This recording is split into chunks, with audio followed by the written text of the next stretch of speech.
Hello everybody, welcome to the stream. Alrighty then. Guy, since you're the only one here, can you tell me what happened last time?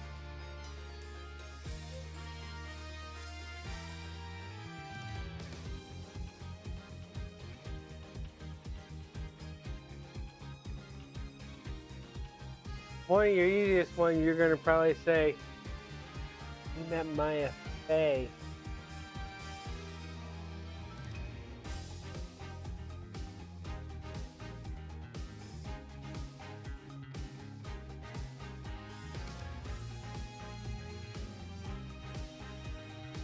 Right, Di?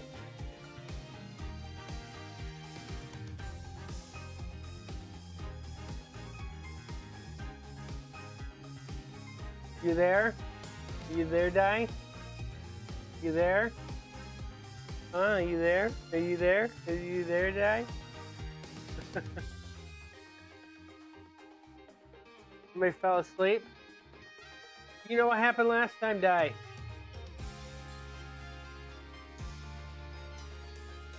Yes, we met Maya Faye. That's correct.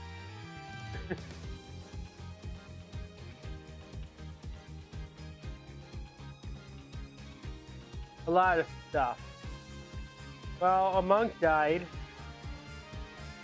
So we left a expecting mother grieving.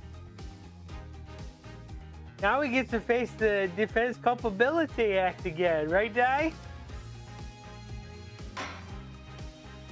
Oh, we also had Rafa following us to investigate because she was afraid that we were going to tamper with the evidence.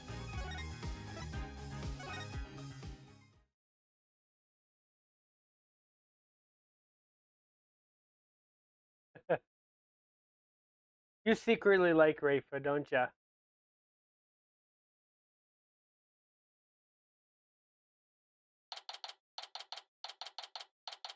May 11, 9:40 a.m.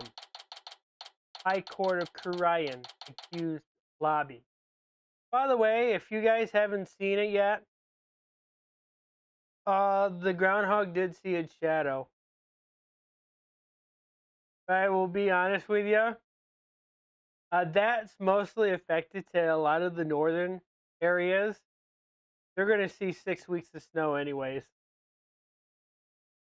Those of you that are sitting there in the heat are always going to get an early summer. You guys in Miami, you guys maybe in Texas because you just recently had a snowstorm that hit. Those of you in California, some of you in California are going to see an early spring. But mostly the northern areas are all going to be seeing 6 more weeks of winter. Right, Di? You're going to see 6 more weeks of winter? I need to change something. And I have a cat here. This is a very easy change. There we go.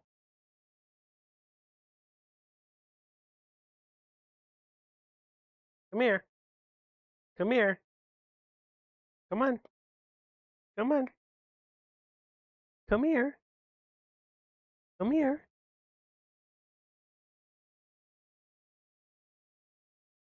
You have to sit up so people can see you. See, just like that.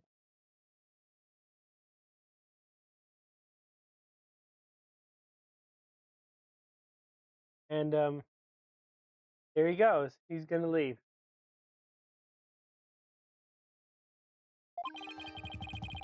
Wasn't able to find any conclusive evidence yesterday. Yes, kitty cat.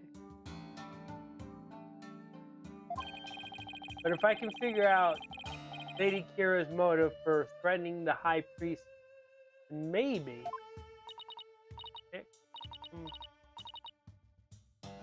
Okay. Well, don't look so down, Maya. I'm going to defend you with everything I've got. You would do well to cease this insanity while you still can. As I said yesterday, I'm going to defend my client in court. Well, know this. You shall not witness a miracle the sort that occurred last time, Slow Phoenix. The moment she is found guilty, you too will be found guilty of abetting the accused. I never claimed to be a miracle maker, but I am good at discovering the truth. Unlike miracles, the truth is always waiting to be found. Truth, you say? Then it seems you have chosen your fate. It shall be your very last trial.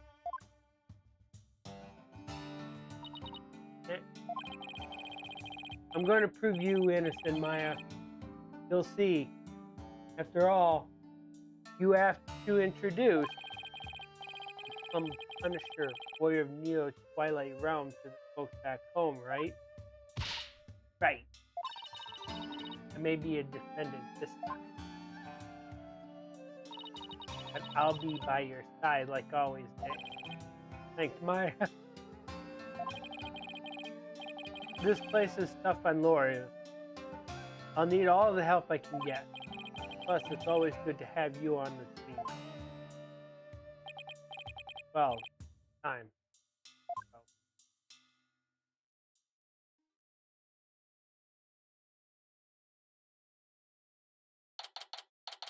May 11. High Court of Karayan.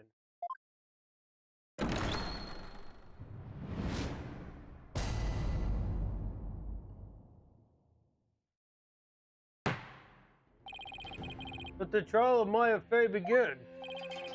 Defense is ready, Your Majesty.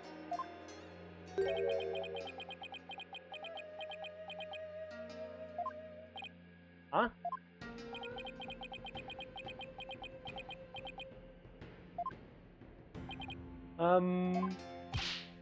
What? Can't you see Prosecutor Sadmati is absorbed in silent prayer? Great. The trial's barely started and the judge is already mad at me. Very devoted for... He's very devout for a prosecutor.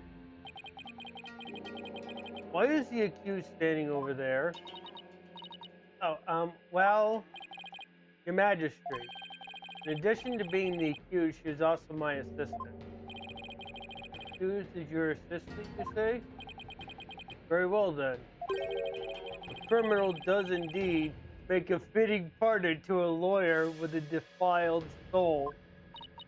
That wasn't very nice. Yeah, well, bad-mouthing lawyers seem to be a custom of sorts here in Karayan. I must say, I'm surprised to see you still here in Karayan, Mr. Wright. And even more so to find you in the Hell of Justice once more. The Hall of Justice. Did you just go there, Judge? I cannot fathom why you would willingly risk your life in yet another trial. As you said, Your Honor, this is the Hell of Justice. The answer is simple, Your Majesty. I am a lawyer, and this is what lawyers do. Although to be frank, I'd rather be anywhere but here right now.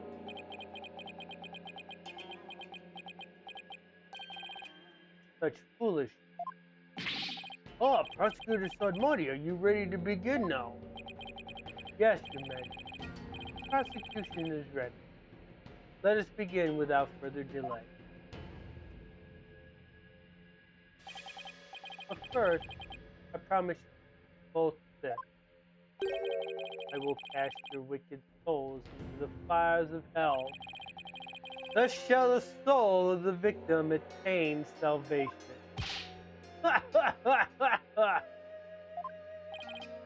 Splendid!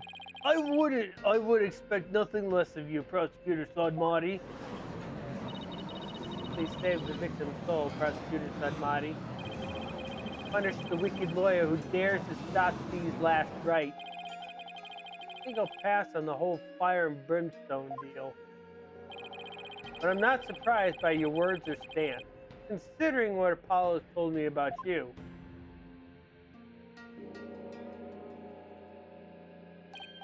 so it was too filled the putrid lawyerly guilt within him. The putrid? What? He too must soon face the fires.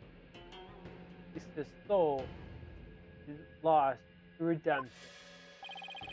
I shall send you on ahead, so that he will not be lonely when he arrives.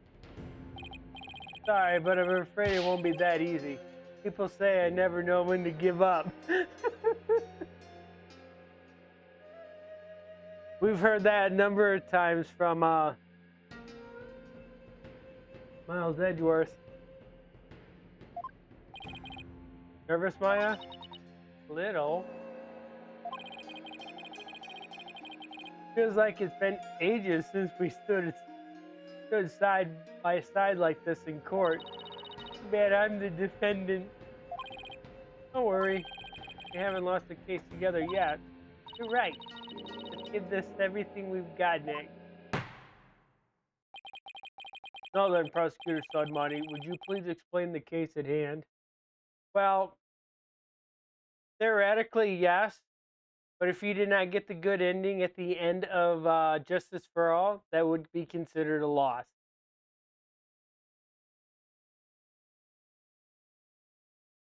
Well, no. He would have won with the bad ending. But he chose to lose that case for the good ending. So, technically, he did lose.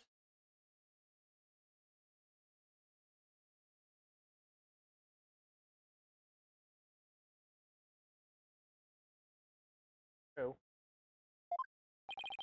Of course, Your Majesty. Let us begin the last rites of the victim. Maya Fey has been charged with the crime of murder. The victim of her crime was High Priest Harus, who was conducting the purification rite. Cause of death? Let us review the victim's autopsy and the crime scene photos, shall we? Cause of death was blood loss from a stab wound deliberately to the abdomen. The murder weapon was likely the Warbot dagger, which was used in the rite. However, the victim has yet to be found, though the scene was thoroughly searched. Sacred relic used as a tool of murder? Holy Mother's wrath shall be most severe. The murder itself took place at the height of the purification rite. Accused had donned Lady Kira's sacred robe. The victim was there to offer prayer as a high priest of Parianism. During the rite, the victim and the accused were the only two at the inner sanctum, or the only person who could have slain the victim, Maya Fey.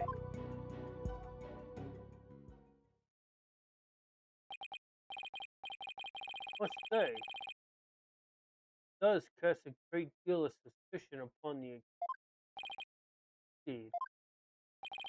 Now then, allow me to submit this diagram of the crime scene as evidence in this case. Inner sanctum diagram added to the court record. In Cryonism, slaying a priest is a sin most grave and dreadful. For such Maya Fey's soul shall be plunged into the lowest level of hell, the hell of tickling. There shall be tickled without end for the 500 million years. That is a terrible fate indeed. Would the defense care to respond? And here I thought the lowest level of hell was the hell of back pain. I don't remember killing anyone, and I don't have that dagger or anything like that. As my client stated, she has no memory of the event as described by the prosecution. But more importantly, she has no motive to kill the high priest in the first place. Objection.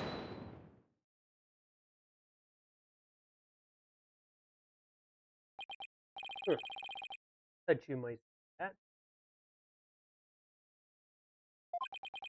Nevertheless,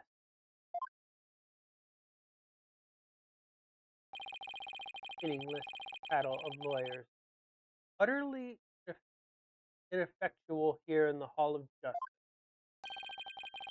For all who, for all will be made clear by her benevolence.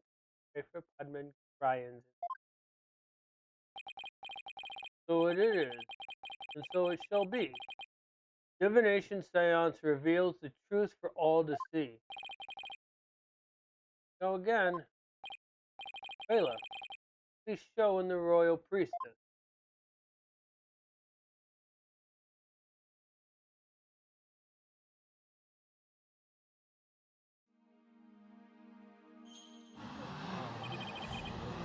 Princess Reka, how beautiful her benevolence looks again today. Glory to the Holy Mother for this blessed day. Popular as ever, I see. Rest assured, good people of Turian will defeat this murderer and her abettor. Shall not escape from their freedom expressed today.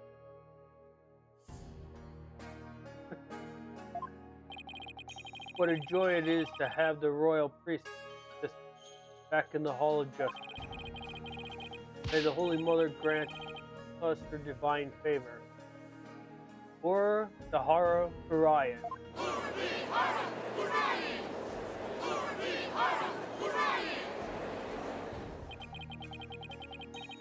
She sure looks pleased with herself, especially for someone who didn't know what the Freedom Express was until yesterday. Is there something stuck to my face, Barbed Head? No, nothing, Your Benevolence. No, then, Your Benevolence. So the divination seance, if you please. Very well. 9 on my robe.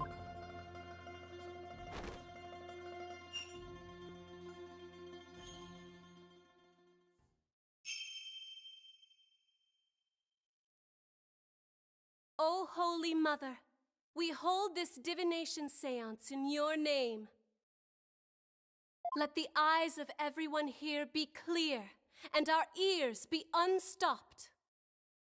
O dance of devotion, guide the victim's soul to me, so that we may receive their final memories in the pool of souls.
They do give you the option to skip that if you choose.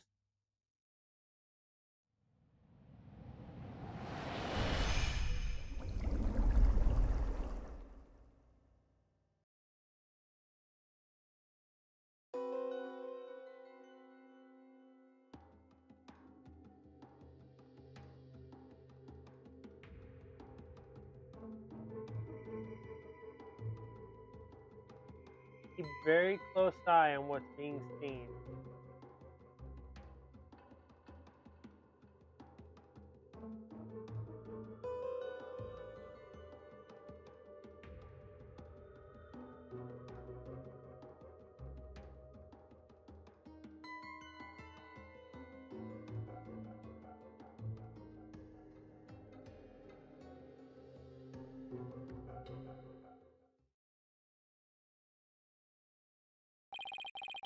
Victim's metama spoken. Divination seance is complete. Great. Another clearly incriminating seance vision. Not be any clearer, oh foul defense. Accused don the sacred robe of Lady Kira and then attack the. Oh, how very terrible it must have been. Figure Lady Kira stood against the dim lantern light, and of incense growing ever more potent drew near. One can almost sense the horror Evan in me must have felt.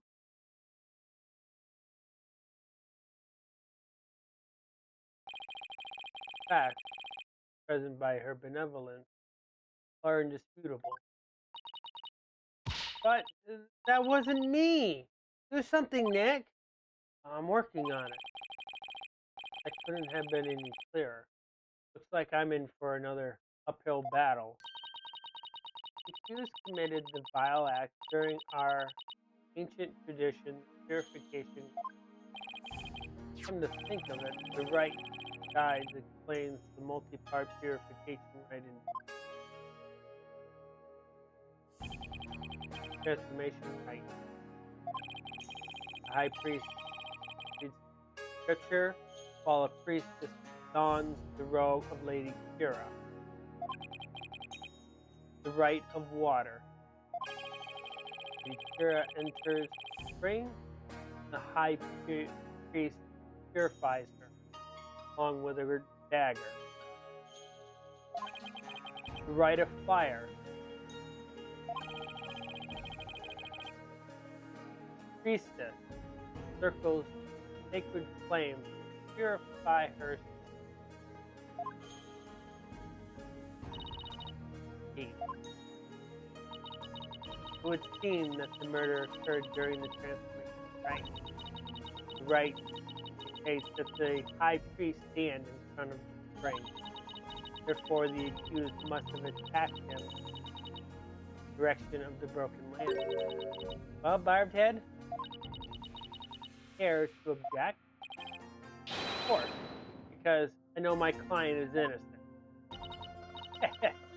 You say, you truly do know when you truly do not know when you are beaten.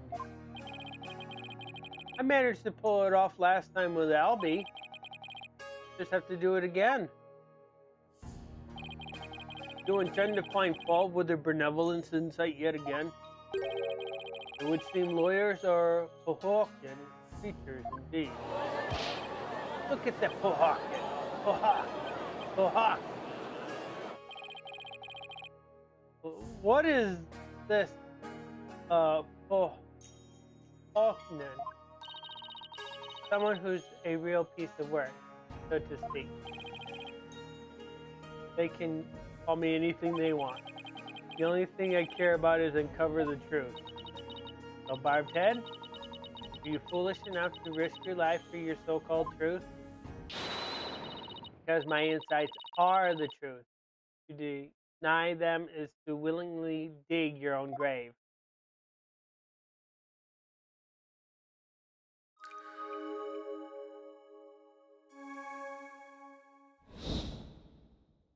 His insight. The victim commenced the purification rite by bowling the lanterns and reading a stirtra. That's the first part.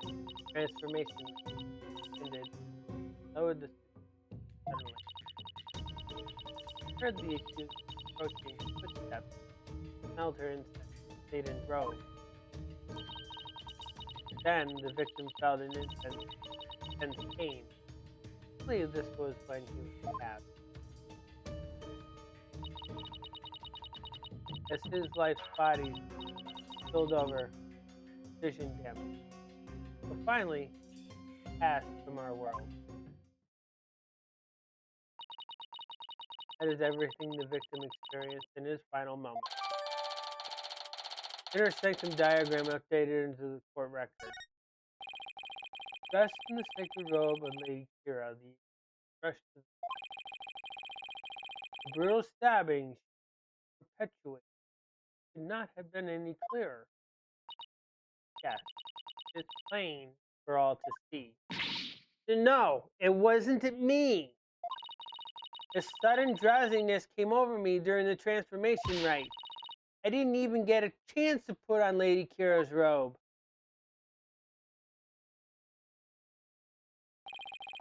Waste their time with such meaningless statements. You cannot explain away the truth revealed by the royal priest's divine instinct. Ooh.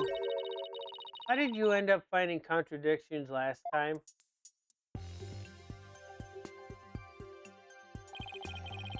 The deceased's final moments include all 5 senses.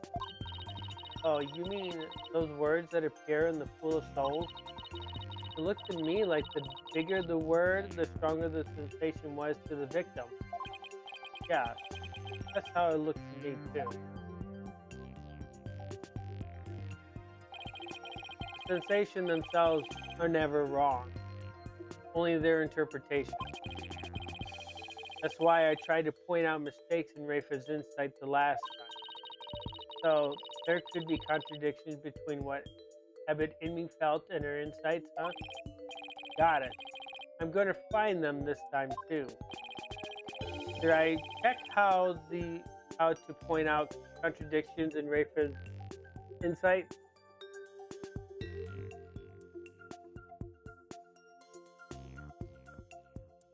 Does somebody need a reminder?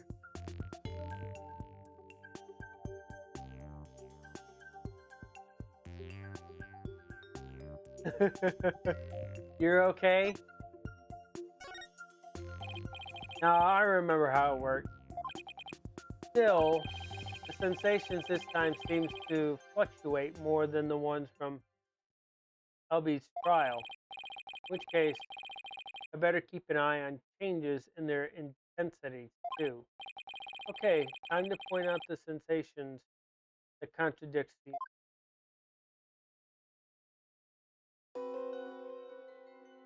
Okay, the victim commenced the purification rite by pulling the lanterns to reading a sutra. As the first part, the transformation rite, he lowered the sutra suddenly. He heard the accused approaching footsteps and smelled her in the robe.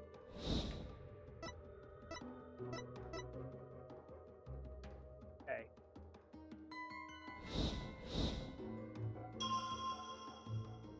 So is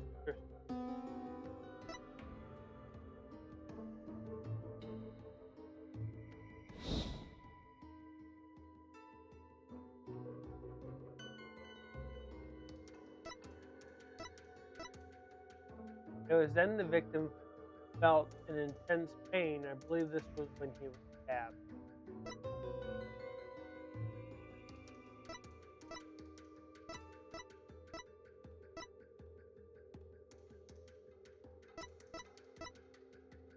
It was then the victim, as his life's body spilled over, his vision dimmed, till finally he passed from our world.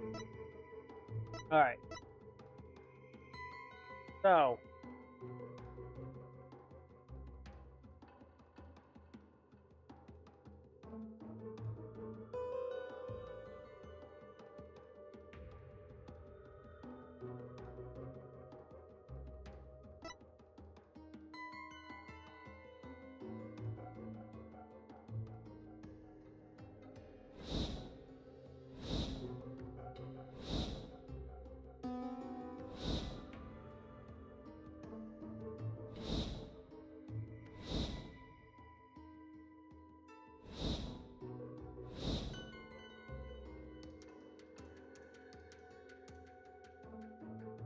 Do you know which one to pick?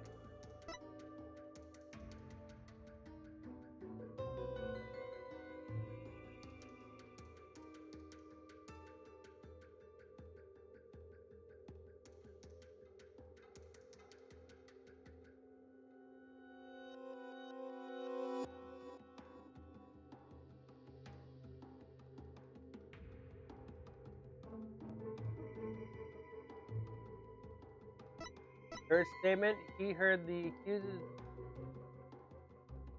approaching footsteps and smelled her instant laid robe.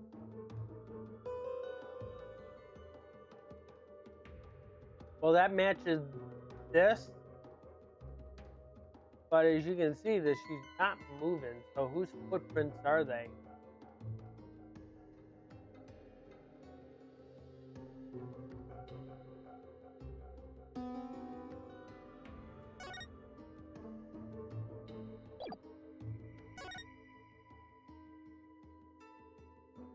Objection!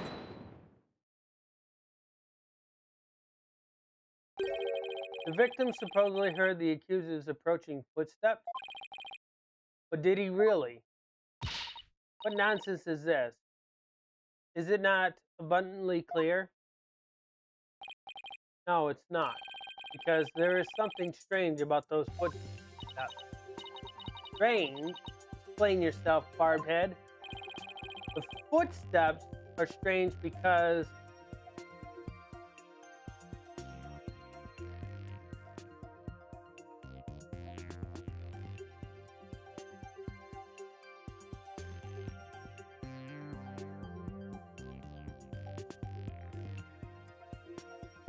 you're right, they don't get louder. They're not getting any louder. And why exactly does that matter? Please focus your attention on the incense the victim smelled. The scent grows stronger as the accused approaches. If the accused really had approached the victim, the sound of her footsteps would have grown louder as the scent of incense grew stronger. Ah! Well, why, that makes perfect sense. How can this be explained, your benevolence? Well, there must be a reason. Objection! It is as they say. Even a putrid worm of a lawyer will turn. What does that even mean? He's not exactly singing your praises, that's for sure. Still, we cannot discount this information solely on account of its lawyerly source. Your benevolence. Perhaps you must listen more carefully to Abbot Itima. Listen more carefully. What's he talking about? Yes, it would appear. I shall try to refine the sensation.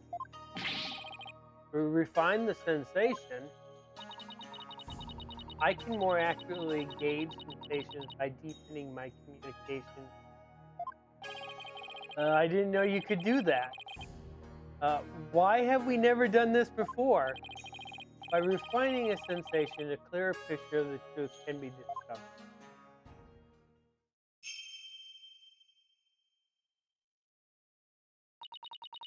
Oh, blessing Mitima. Hear me now and respond to my call.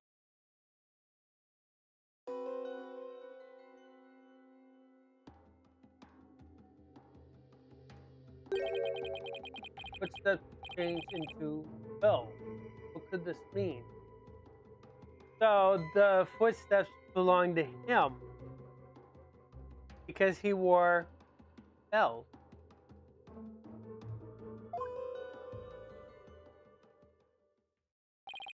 Bells?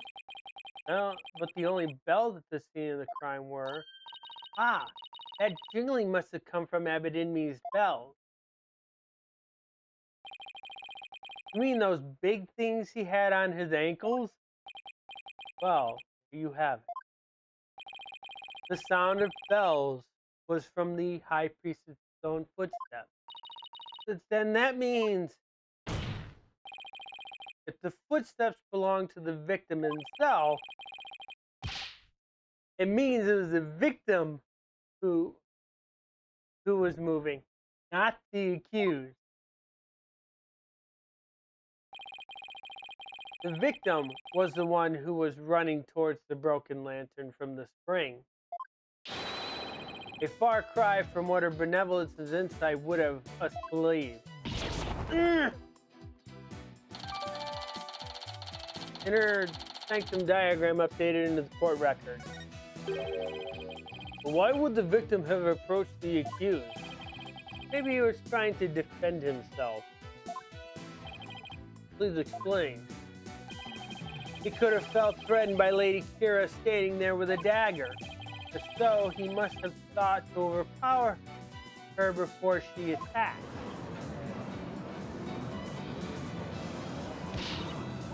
Still your voices. This is nothing but a theory, and a poor one at that. So be not led astray by this lawyer's obvious postulation. Objection. While his insolence is inexcusable, I would ask that you calm yourself, your benevolence. Is there something you would care to say, Prosecutor Sadmati?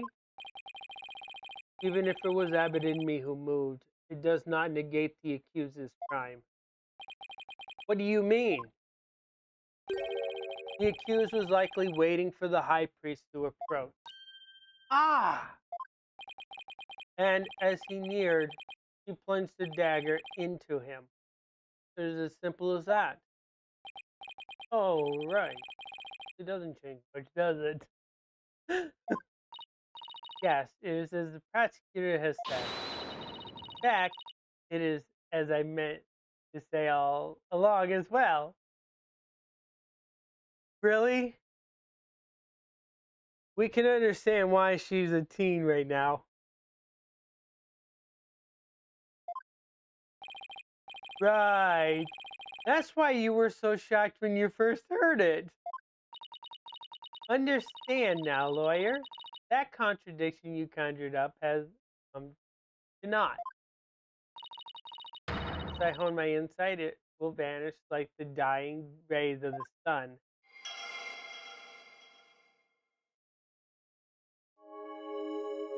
He rushed the accused and tried to fight her off by the broken lantern.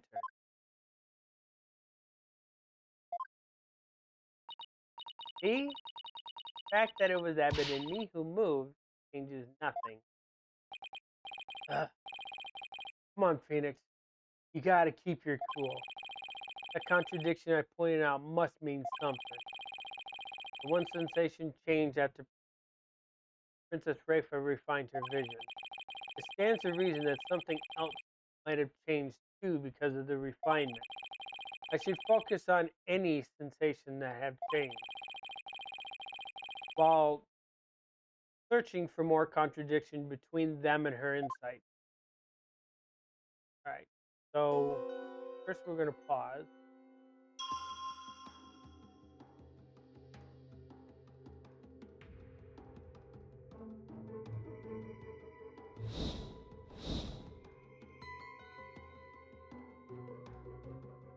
So the victim commenced the purification rite by bowing the lanterns and reading a sutra.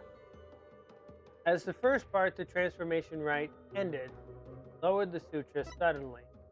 He rushed the accused and tried to fight her off by the broken lantern. So, there's that one. We got Maya here. The sutra is lifted. And then we're back to this. So, statement and vision.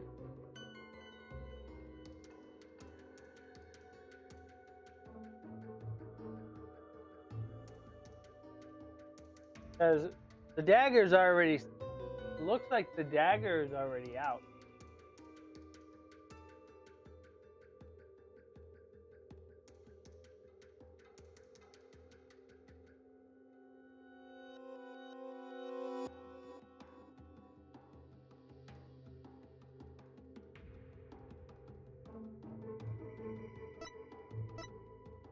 But let me rewind this and show you what it looks like.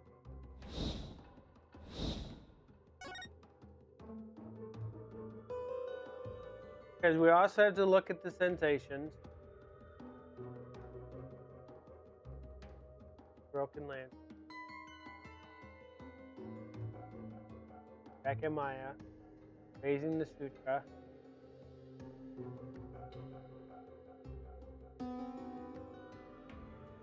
Lowers it. There's the wind. Spells. Now we got water. So now he heard water.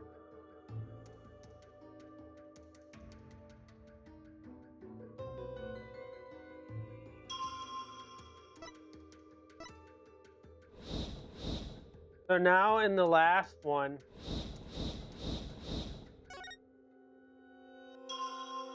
we have water. So he's hearing water.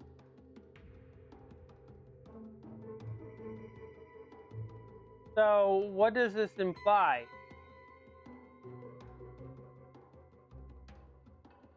Did he approach Lady Kira, or where was he going?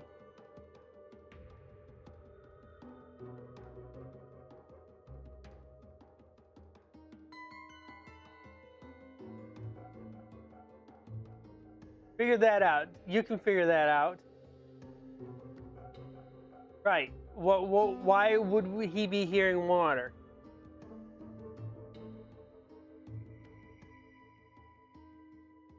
Mask and Die. Why would he be hearing water?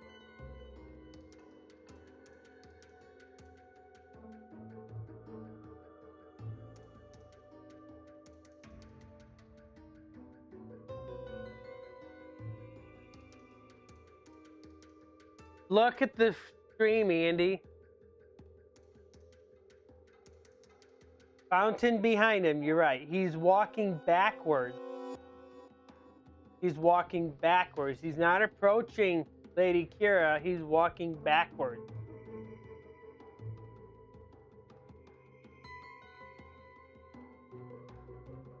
What panel did you want her to choose? 4.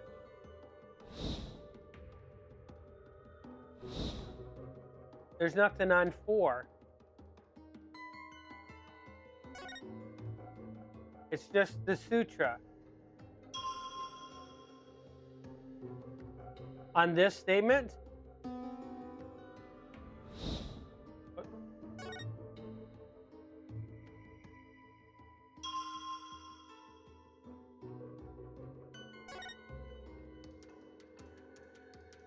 Objection!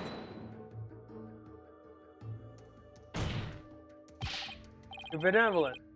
Isn't this statement inconsistent with the vision? Looks like you're wrong, Andy. Inconsistent? I think not. Exactly. That's where the inconsistencies lies. Andy screwed us up.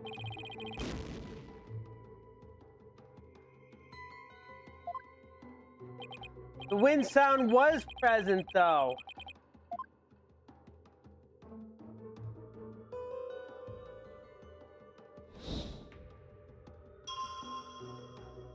Wasn't it statement 3, water?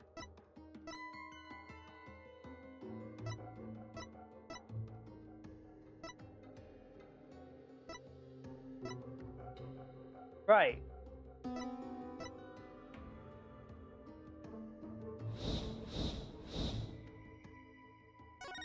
But I did that. I did that, and it said it was wrong.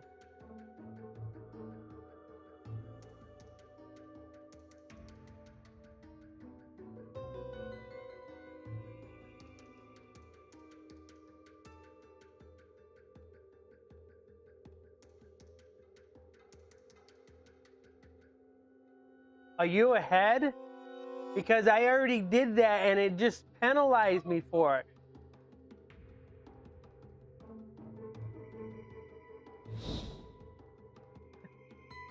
He screwed us up. He screwed us up. Objection!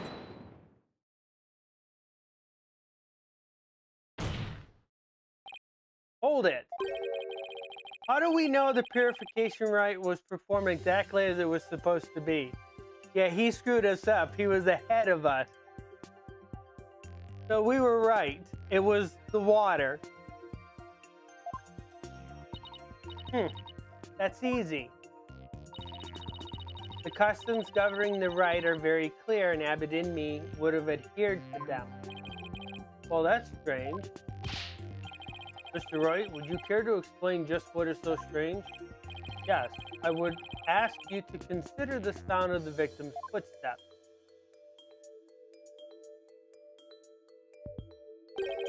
The sound of bells changed to sound of water at one point. What's this? It's simple. The victim must have stepped in some water.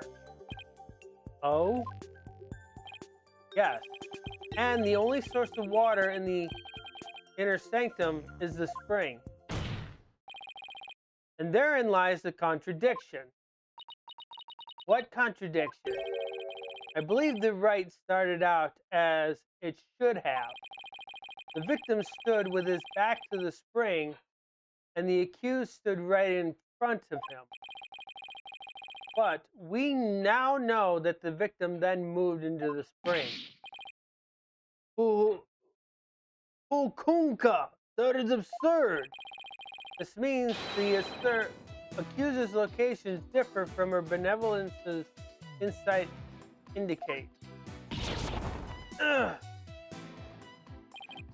Then where do you propose that the accused stood since she donned Lady Kira's robe? They're gonna say that he turned around. Based on the sound of the victim's footsteps, I believe Maya was standing here.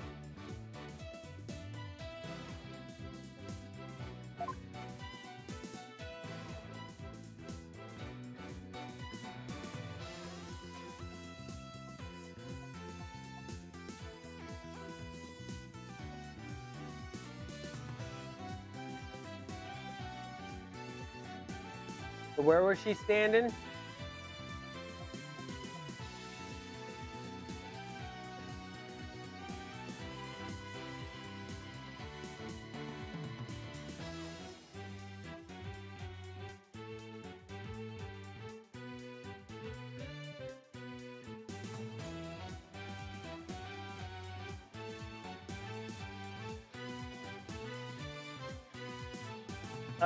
Well, they're trying to insinuate that he turned around facing the spring and charged at her. So, which means if he was facing towards the broken lantern here, but then he charged in and we heard water, where would he be positioned at?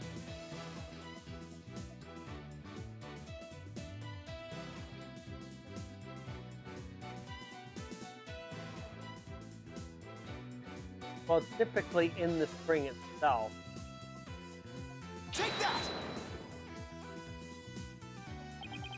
Until this moment, we've all just assumed that Abbott, Inmee, and Miss Fay were standing where they were supposed to be, as shown in the Wright's guide. In short, the victim should have been standing with his back to the spring, and the accused in front. However, if that is how they were really standing, he couldn't have stepped into the spring as he approached her. The problem is, the victim did step into the spring.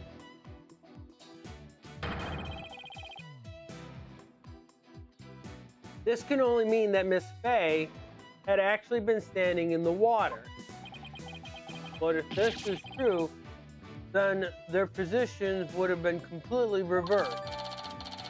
Inner sanctum diagram updated into the court record. What is going on here, Miss Fay? Were you really standing in the spring? I'm sorry, but I barely remember anything after the rite. The high priest would have never made such a mistake. What on earth?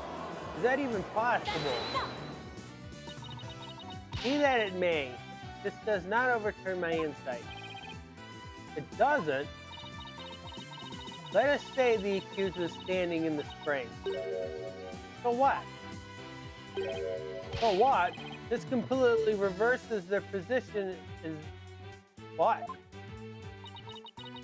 That their positions differ from what is customarily is rather curious. However, what does that change? It certainly does not erase the accuser's brutal crime. I guess you have a point there. You lawyers are absurd breed. Never thinking ahead, you cling to the first insignification contradiction you can muster. Sounds like Princess Rafa has a pretty good grasp on what lawyers are all about. Oh, Maya. Where would I be without your brutally frank commentary right now?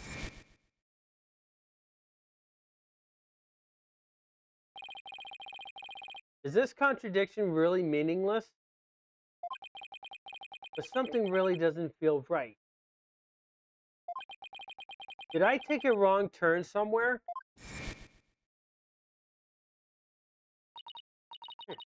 I will now amend my insight to account for this new truth.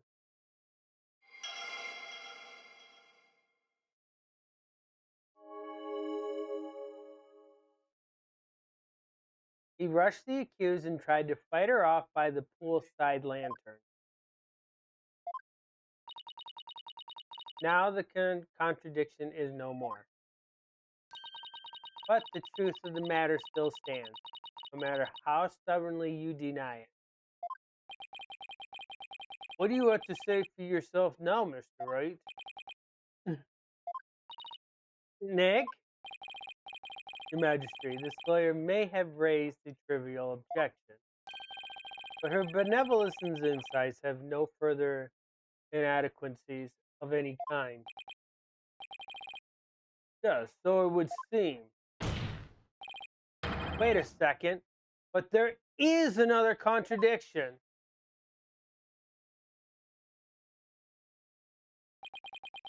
So you wonder about wretched beast. So you rack the putrid brain of yours. Nothing worthwhile will come of it. Maya, please tell me you remember something that might help us out here. Sorry, I really don't remember a thing. But now that the place I was standing in has changed, who knows? That alone may cause a new discrepancy with Princess Rafa's insight. That's right. We now know that Maya was standing in the spring. Major change like that could very well produce a contradiction. I should take another look at the inner sanctum diagram in the court record to confirm where Maya and Abbott and me were standing, and then focus on finding any discrepancies between their position and the insight.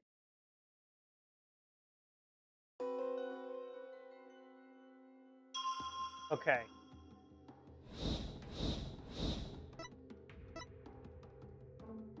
So I'm apparently thinking that this is where Andy wanted us to figure this one out.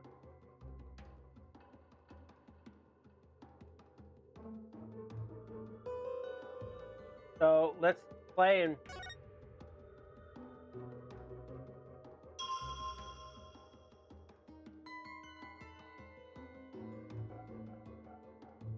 so if this is correct, then this flame should not be flickering. Because if this lantern isn't broken, this flame in this lantern should not be flickering.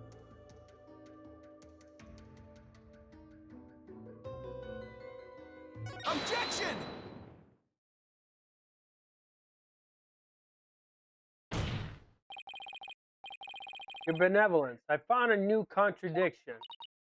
You? You did? No doubt it is but another of your vile attempts to slander my insight. Nope. Take a good look at what the victim saw. This might change your mind. The lantern flame behind the accused was flickering. There is nothing unusual about that, especially as the wind has stirred. No, that's where you're wrong. If the accused had been standing in the spring,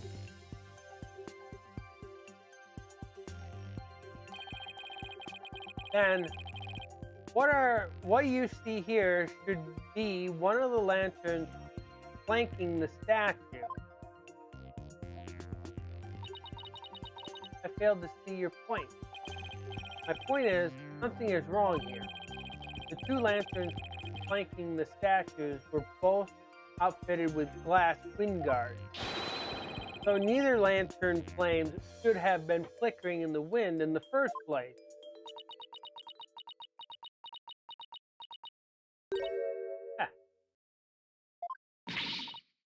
She seems pretty tickled, Nick. I don't remember saying anything funny. I fail to see what you wish to prove here, but very well.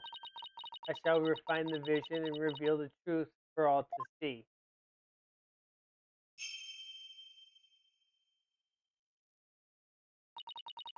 Oh, bless Mitima. I beseech you, fix your sight upon the lantern here.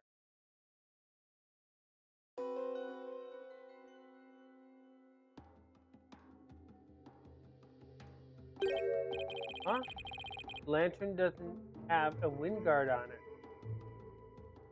But the lantern's also not broken. It's just missing glass.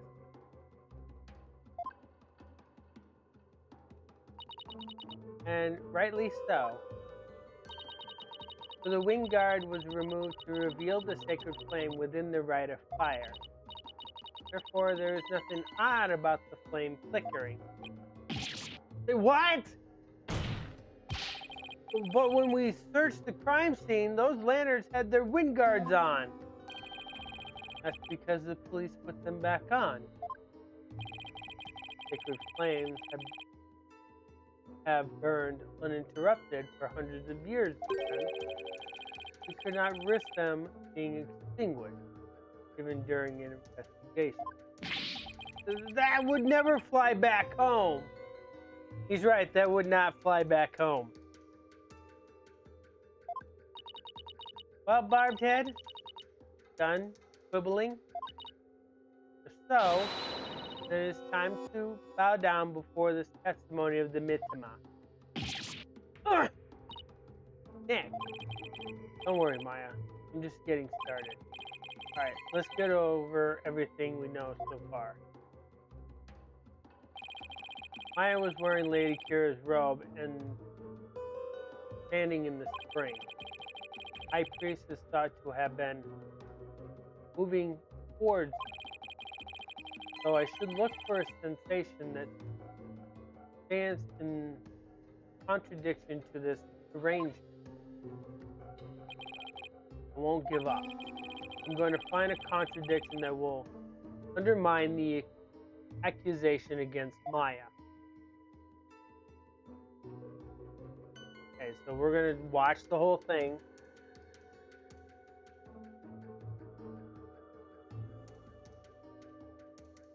So this lantern is officially broken. You can see a difference. So if Maya is standing there, so we already can see the contradiction there because he revealed the lanterns for us.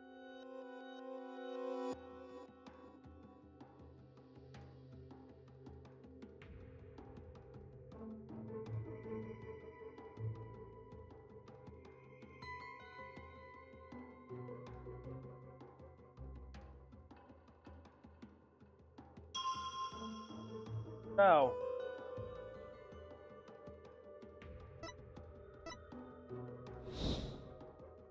play this part. Pause here. So can you see a difference? Now that we're able to see the lanterns, we can see the difference between the two lanterns. So now what statement would that work with? Yes, it does reveal that it's broken. The other one was just missing its glass. So if Maya's there, who's in the spring?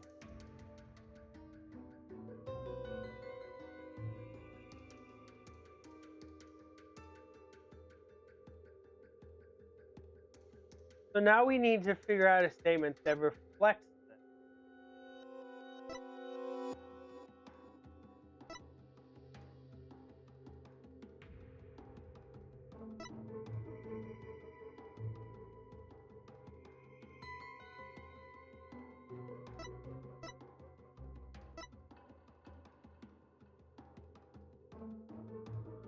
There has to be a, you think, 3.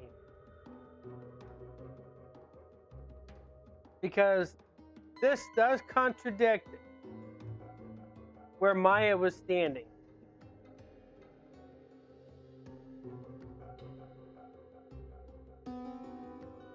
So 3 reflects to where Lady Kira was, but now that we know it's not the accused from this here, shall we attempt it?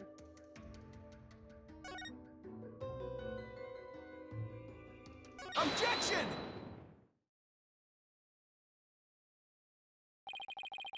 What could this possibly mean? That lantern clearly contradicts the insight, but this contradiction will overturn the entire case I've been building. Are you alright, Mr. Wright? 1 minute you shout out, and in the next you fall silent. Perhaps it is the bellow of one who is barreling down a hill with no way of stopping. Is that right, Prosecutor Sadmati?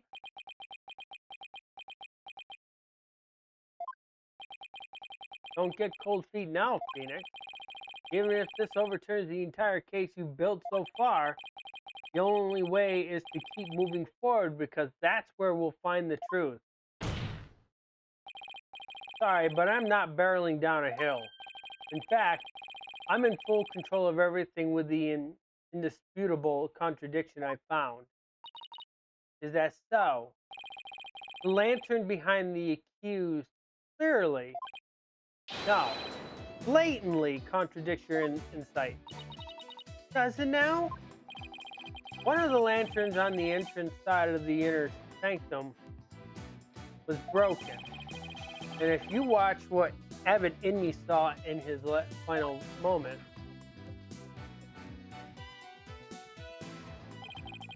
you will notice that the lantern behind the praying form of the Fae is broken.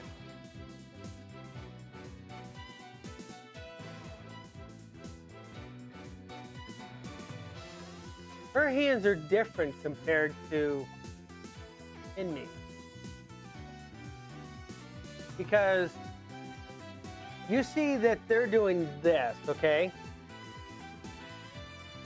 Okay, you see that they're doing this. Maya is doing it a little differently. Because I think she's doing this.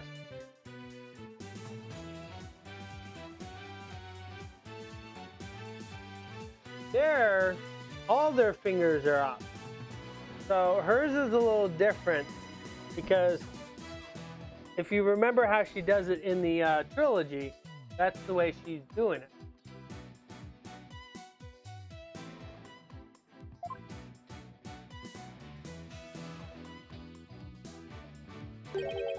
The lantern behind Lady Kira, however, is still intact. In short, we are seeing 2 different lanterns in the seance vision. How could this be? And even if it were so, how could that contradict my insight?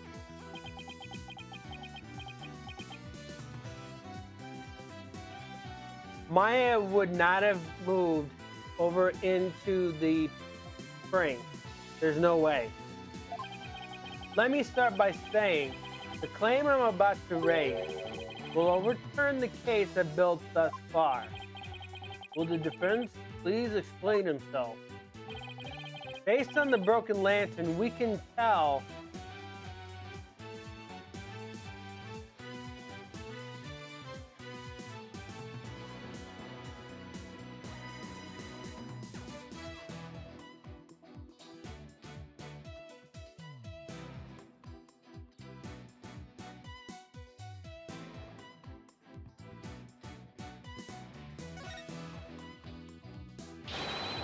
where the accused and the victim were standing.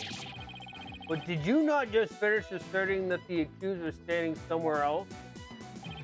I did.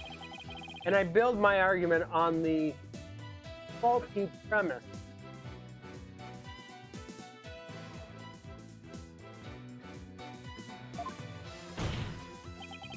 But thankfully, it has led us here, to the actual spot where Maya Fey was standing.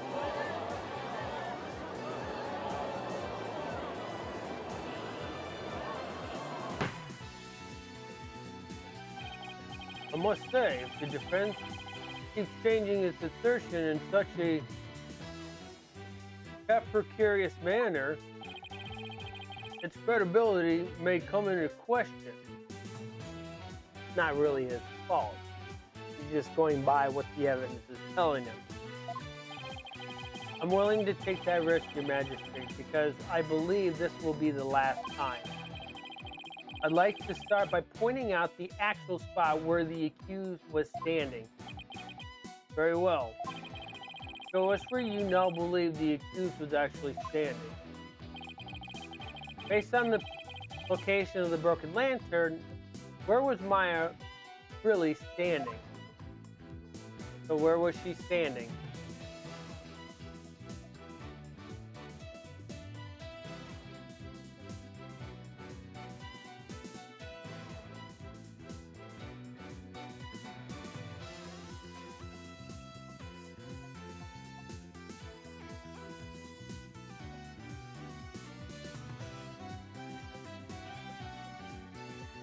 She was standing right. Take that! You're sure it was there? Oh, my hand slipped. Sorry. Can we just say that one didn't count? Counting such baffling gaps is my job, Mr. Wright. Well, it was worth a try. I need to rethink about the location of the broken lantern. That should make the spot where Maya was standing more than appropriate. Well, I hit the right spot. I don't know why it's... Oh, Holy Mother of Crying, Mr. Wright. You remind us yet again why lawyers are revolved. This time, see that you point out where the accused was really standing. Well, I did. Take that! Are you serious? That is...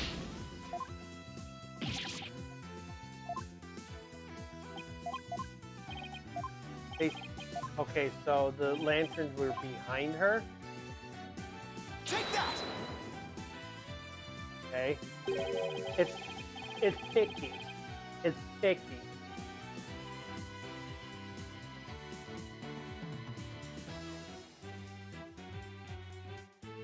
I wasn't thinking straight before, but now it's all falling into place. We know the victim had stepped into the spring.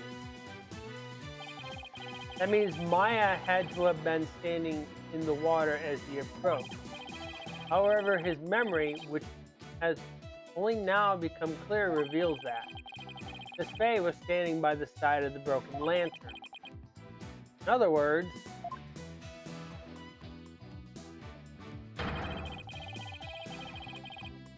yet they still place her between the lanterns where I clicked. I don't get it. She was standing where she was supposed to be according to the custom. Does that not bring us back to the very beginning? No. This is where things take a different turn, and I mean that literally. The victim had to have been moving towards the spring. That means that while he was moving, he had his back turned towards the accused. What's this? Do you mean to say the victim turned around during the right? But such an image appears nowhere in the seance vision. Actually, it does appear. It's just that no one noticed until now. Did no one notice? How could no one have noticed something so big? There was a moment when the scripture the victim was holding was all we could see. Thanks to that, none of us could tell that he was in fact turning around in that moment. Objection. If it is as the defense asserts, then the benevolence in this insights no longer makes sense. How do you intend to explain Objection! that? I don't need to explain anything, because it's just as you said, Prosecutor Sadmati. The benevolence's insights don't make any sense because they contain a huge error. Such insolence!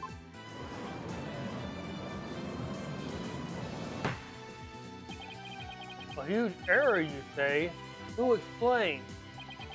The huge error is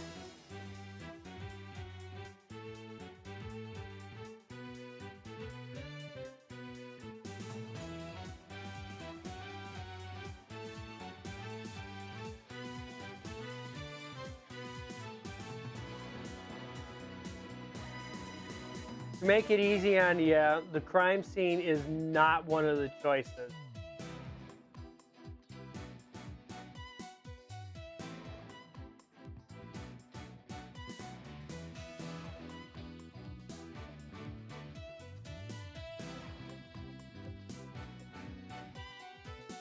You know what it is, Di?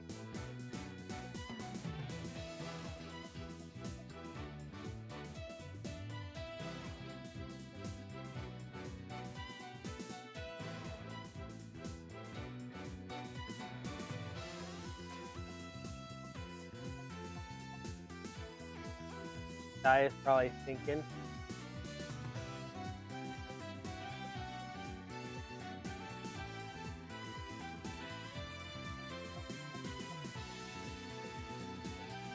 Let's hope she didn't fall asleep on her keyboard. Oh.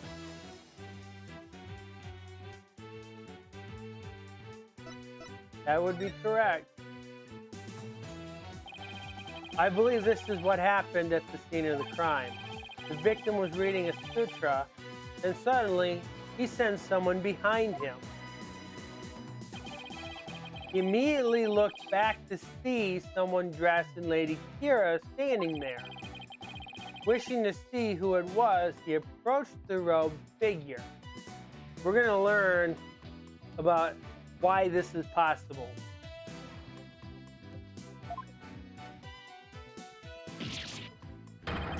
That's when he was stabbed. This cannot be. Oh, but it can, and it is. The insight stating the accused stabbed the victim is wrong. And that is the real truth lying behind this testimony of the dead. Oh. Oh. Oh. Okunga! Oh, are you suggesting that there was someone else at the scene of the crime?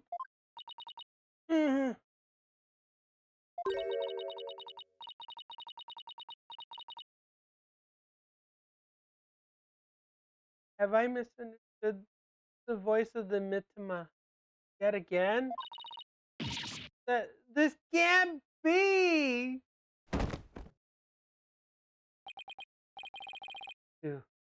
That was a close one. But I managed to divine the true meaning behind the seance vision somehow. I should add these new facts to the core record. Inner sanctum diagram updated into the core record. Your benevolence. Please allow us to take it from here. I will overturn the brash accusation of this fateless, putrid-minded lawyer. Yes, I shall place my trust in you. Or should she? That is the question.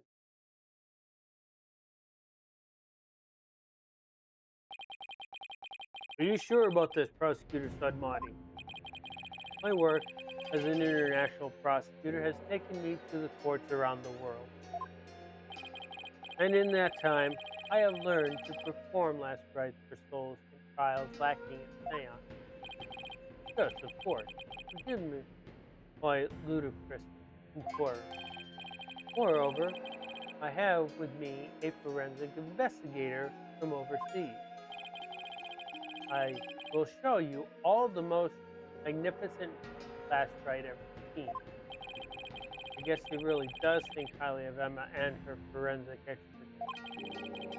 I'm impressed that he's come to understand their values. Then again, he is an international prosecutor who's solved tough cases around the world. Time to hunker down and... No then, let us continue with today's proceedings. Could the defense please tell us who third party dressed as Lady Kira was? Her new claim has negated the insights of the royal priestess. So I trust you have some evidence to support it, correct? Yes, of course. This third party must have really wanted to kill the high priest. I might be able to identify who it was if I had evidence of their murderous intent. Well, we're waiting, Mr. Wright. The evidence that can reveal the identity of the third party is that.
Okay.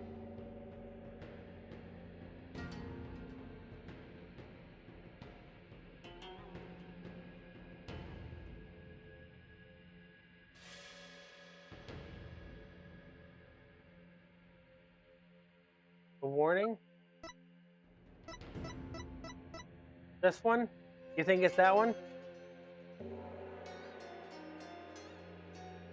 Because there's three parts to this.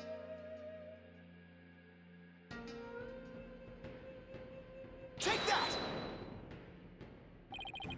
3 days before the purification rite, the victim received a warning letter from an unidentified individual. He did?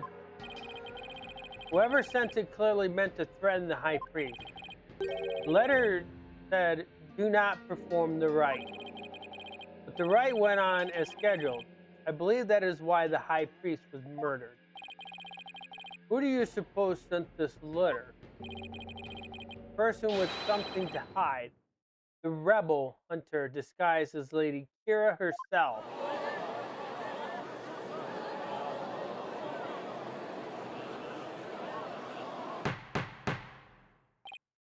Peace. I don't understand. I had heard that Lady Kira, that had been in the news of late, only hunted rebels. If so, why would she have killed the high priest? Excellent question.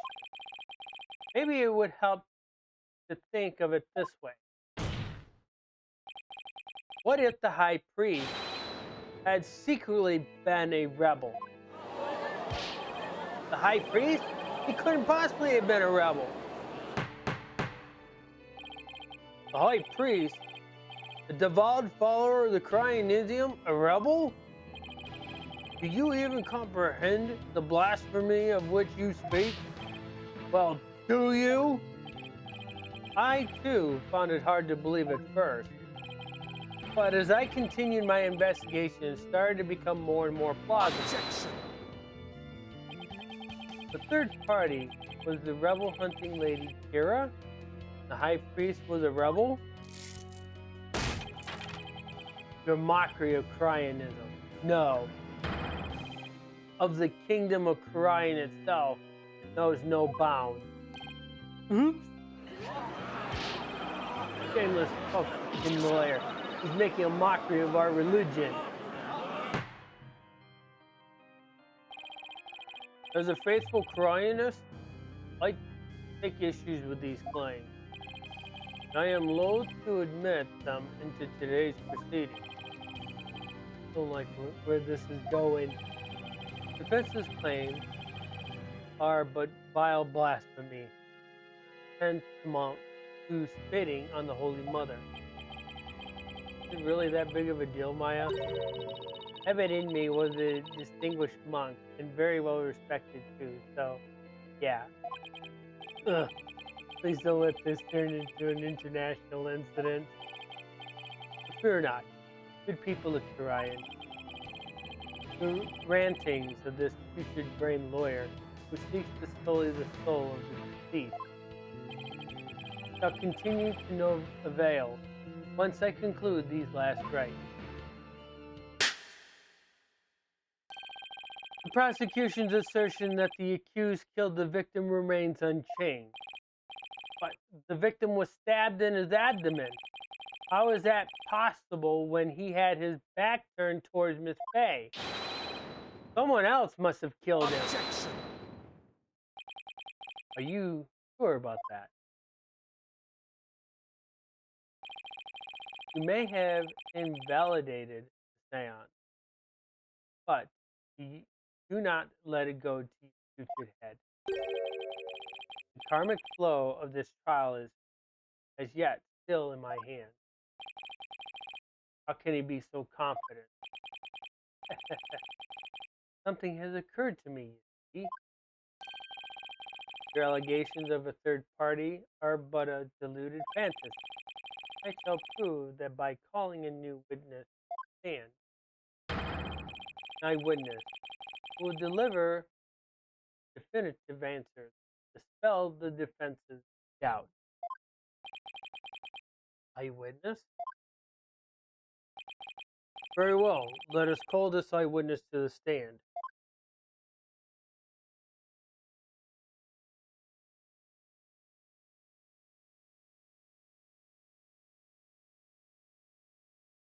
It's the bearded guy. It's him again. Oh no. He has to be the shaggiest witness I have ever laid eyes upon. And the one that eats deep fried lizards. Please state your name and occupation. Oh, you know, so that so and so, whatchamacallit?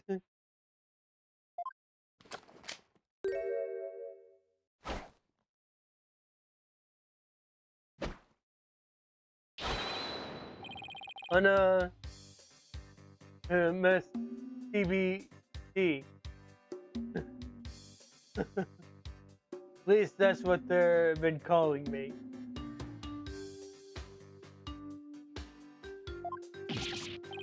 TBD, as in to be determined? Can't you just tell us your real name? The witness has suffered a blow to the head, rendering him amnesiac. Therefore, I named him Anonymous TBD in my reports, but he thinks TBD is part of his name. Objection! You're letting an amnesiac testify? Have no fear, I have already questioned him at length. While it is true he has utterly forgotten his name and past, his memory of what he witnessed is still very much intact. Considering the dearth of the information, any new knowledge may be of help. Therefore, I will permit his testimony. Now, Mr. Miss, please tell us what you saw.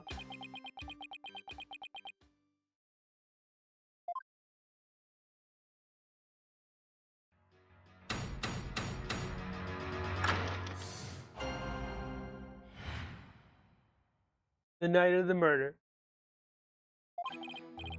That night, I was up at the top of Mount Pony, the mountain next to the inner sanctum. I hate crowds, so I climbed up there to pray in peace. I know it's a no-no, but since there was no one around, I used my binoculars to spy on the right at the inner sanctum, which we're going to find out that this is impossible. That's when I saw the accused stab the high priest with a dagger. There's no way you saw Miss Face stab the victim with a dagger. I swear I don't know what he's talking about. Or don't remember at any rate. On Pony. The beautiful mountain that is also known as the Little Sanctum.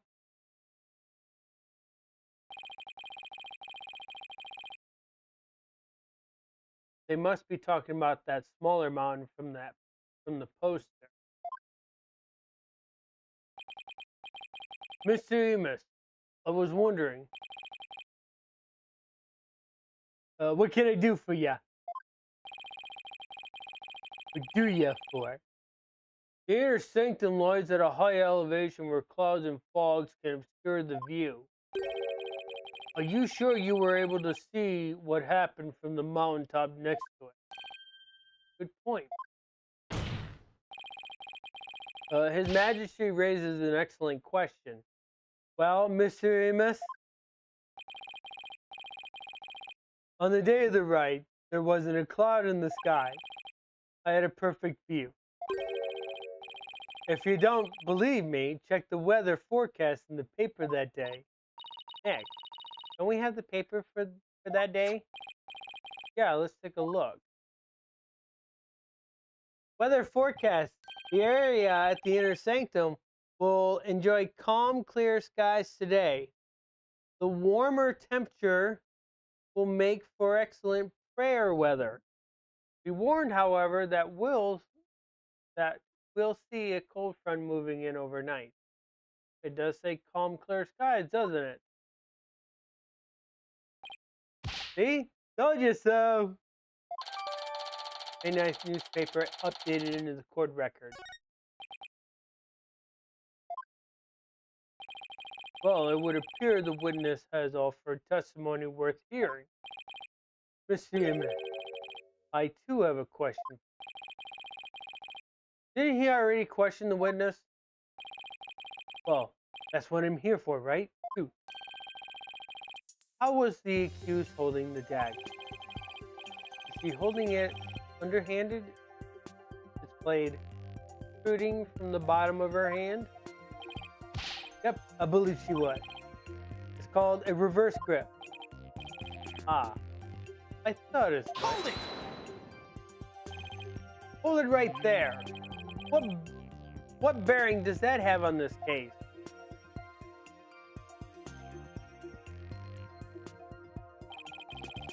Cease your interruptions, you putrid-headed lawyer. Do you not see the significance in how the blade was held? Why don't you enlighten me, oh enlightened one?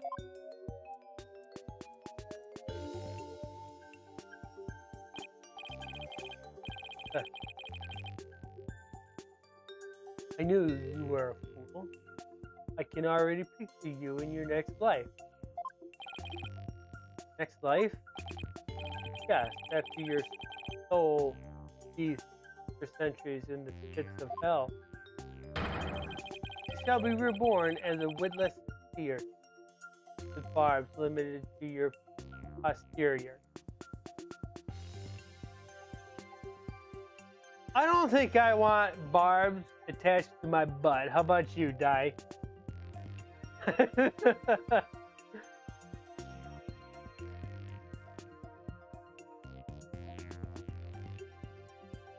What do you think?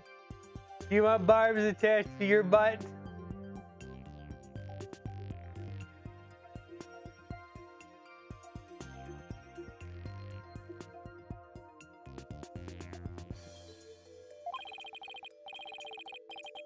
You shall live a short, inconsequential life, only to be brutally devoured by a sea otter.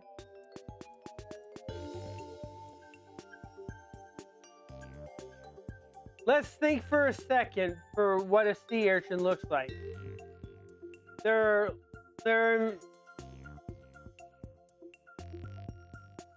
He said sea urchin before. Phoenix was going to relive himself or reincarnate as a sea urchin. Now, let's think about this. How is a sea otter going to eat a sea urchin? You would think that was going to tear up its throat.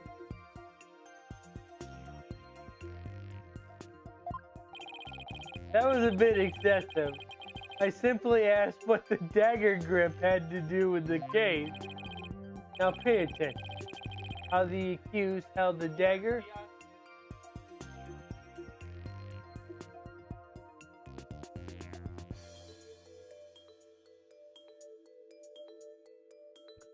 How the accused held the dagger is of vital importance. With such information, we can infer exactly what actions he took.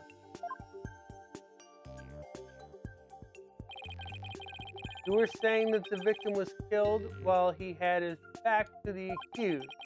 Is that correct? Well, yes. As such, the accused's dagger's grip tells us something very important. The accused approached the victim from behind, swung her arms around him, and plunged the dagger deep into his abdomen using a reverse grip. I find that very hard to believe.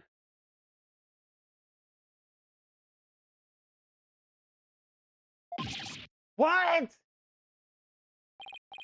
Thus, Mr. Emus's testimony clears up any doubts that may remain. And it concedes with her benevolence's insights as well. This is a disaster. I thought I'd blown those insights out of the water. Now they'd come back to haunt me. Well then, the defenses may cross-examine the witness.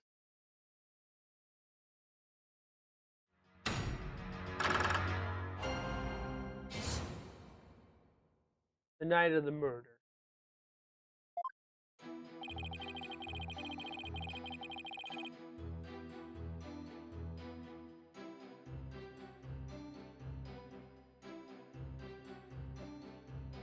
Hi.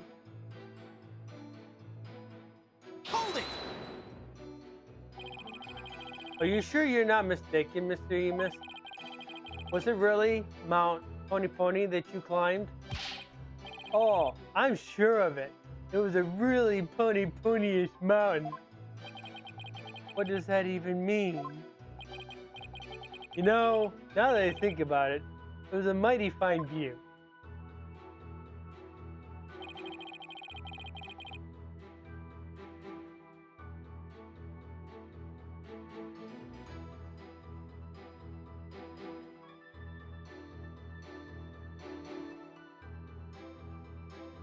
Hold it! If you hate crowds, why bother climbing to the top? Since you have just as easily prayed at the bottom of Mount Pony Pony? Wrong, bucko. This is a once-in-a-year epic event. I wanted to pray as close to the actual thing as possible. You're so gung-ho about it. Why didn't you go pray at the Plaza of Devotion? I said I hate crowds. I wanted to pray in peace. Oh, Holy Mother. Why do I only get the annoying one? Like, her holiness is gonna be listening to Phoenix at the moment. And my burning faith demanded that I climb up the mountain closest to the inner sanctum. Also,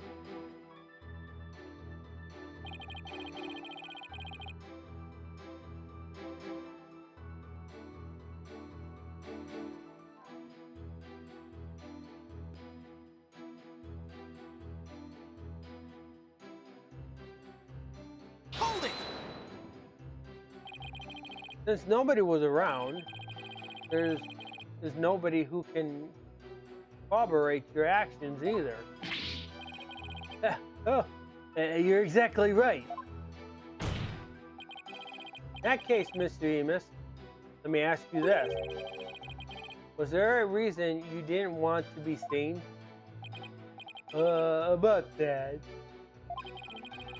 If you get caught climbing the surrounding mountains on the day of the rite, you can get in big trouble. Har har har har har. That's it? Yeah, it's totally embarrassing getting yelled at when you're a grown-up. Har har har har har. Yeah, you're a real grown-up, alright? And since nobody was around, I lost all inhabitants and...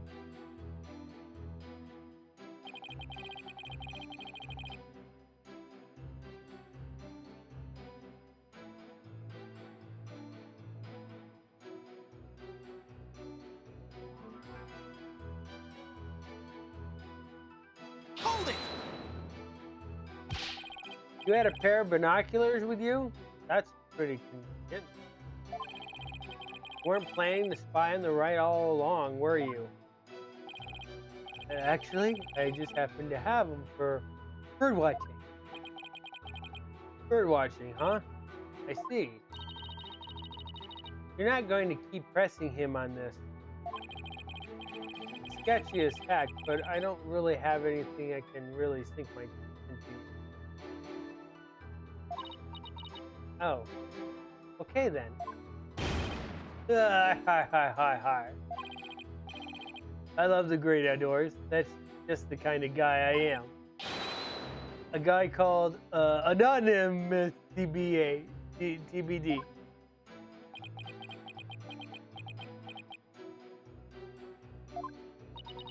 He's really starting to get on my nerves. How about you, Di? Is he getting on your nerves too? As I looked through my binoculars, I couldn't believe what was unfolding before me.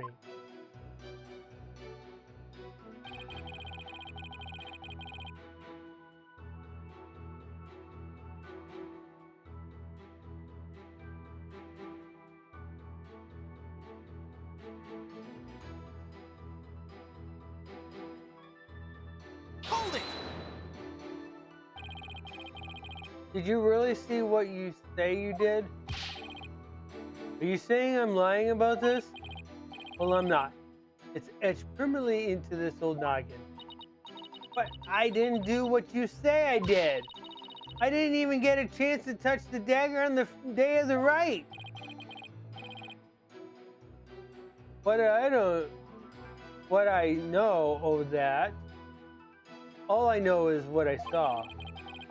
I've never even seen you before in my life. What possible reason could I have to lie? I didn't expect there to be any witnesses way up there. But I don't remember doing that at all. I know, I have a feeling the witness is lying. There has to be an inconsistency somewhere in his testimony. I should take another look at the court record.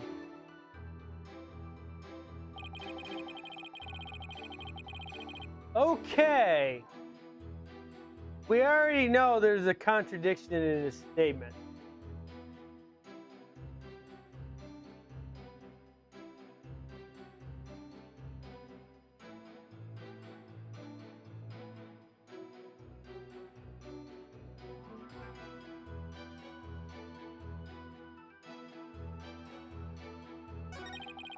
Fourth statement.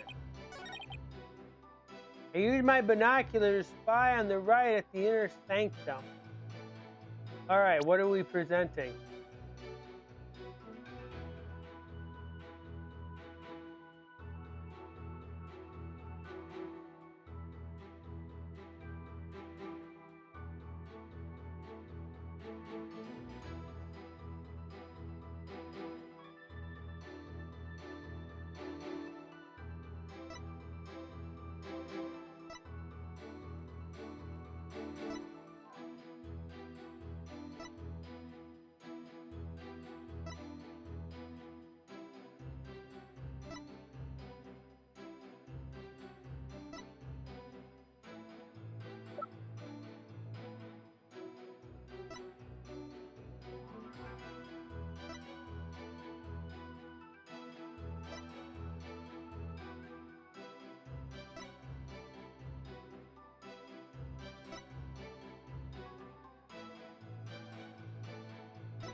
And that's the last one.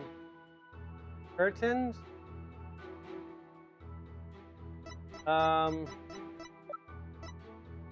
Yeah, that's not gonna help us.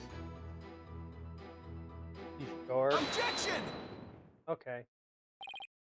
Your Majesty, I had my doubts about this bushy bearded witness, but now I know we can't trust him. What? You ain't just judging me solely on my audacious beard, are you? Not at all, Mr. Emus.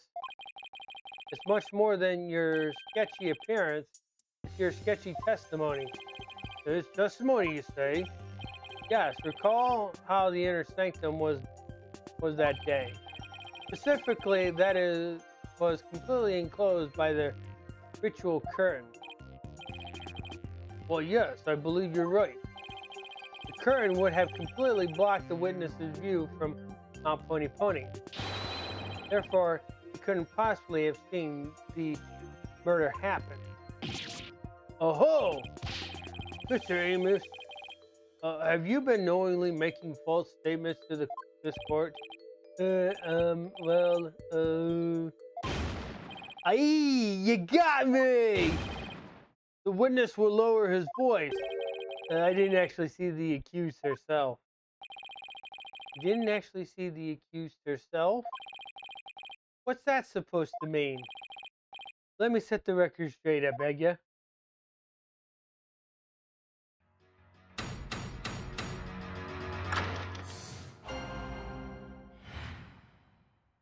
The night of the murder, amended. I saw their shadowy silhouettes projected against the ritual curtain. The figures were created by the light of the full moon on the clear and still night.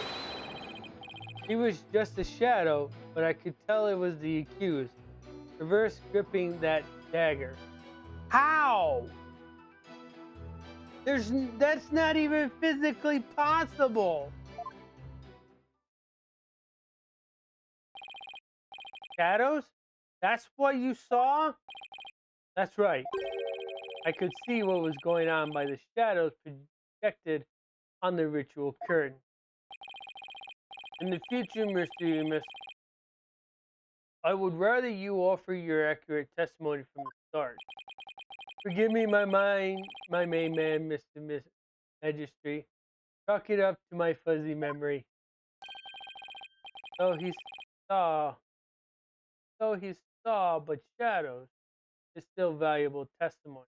That is not admissible in a court of law. That is not admissible in a court of law. You have to be kidding me. What are we going to do now, Nick? All I can think of is to look for inconsistencies between the actual right and what Mr. Amos says he saw. Now then, the defense may cross-examine the witness once more.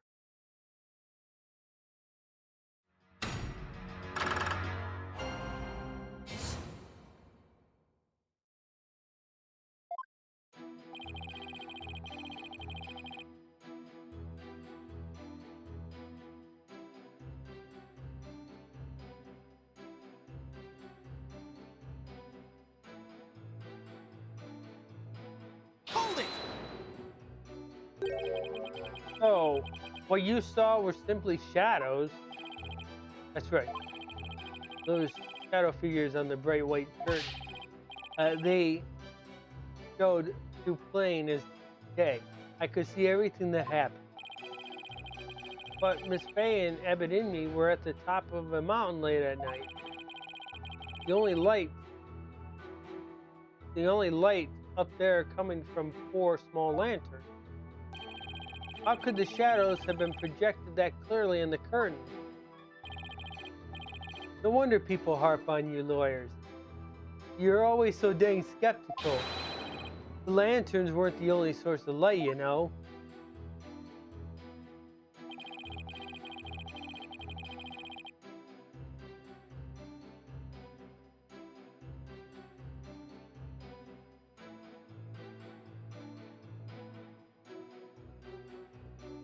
Hold it!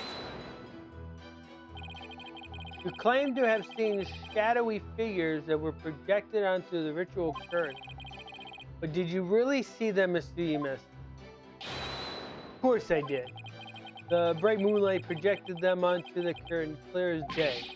It was like watching a scene out of a horror movie from my front row seat on Mount Pony Pony. I guess the moon does shine a bit brighter when you're way up there. Maya, do you recall how bright the moon was that night? I remember there wasn't any clouds and that the moon was definitely out. But I don't remember if it would cast any shadow. Okay, thanks. We can deny that the moon was really bright. Yeah, we can't deny that the moon was really bright. Which means it's possible that it was bright enough to cast shadows to appear. Har, har, har, har. I remember it just like it happened.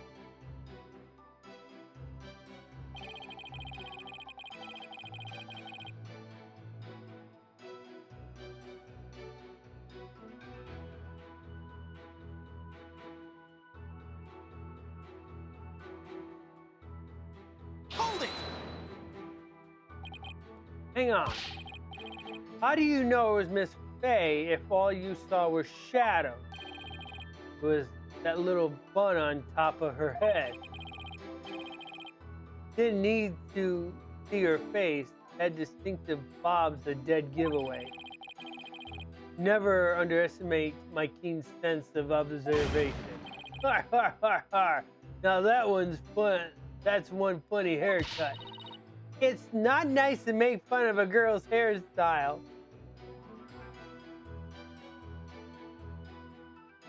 And Dodo was nearly slain for calling it a top knot. I like my hair this way. Besides, you're one to talk, you staff squad. You're not into this into this wild, manly look I'm sporting. Shows what you know, little girl. Har, har, har, har, har. Nick, isn't there some kind of a crime you can charge him with? I'm afraid it doesn't work that way. Now, he claims he only saw shadows. His testimony has sketchy writing all over it. And there must be an inconsistency in there somewhere. Yep. Was he really watching everything from Mount Pony Pony? If so, then I should see how his testimony lines up with the contradictions of the right.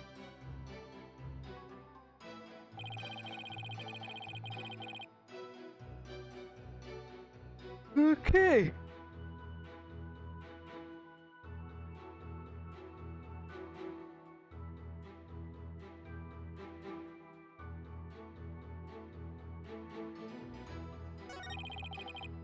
Statement 3. Yes, that is one of the questionable parts of his testimony. That statement. Huh?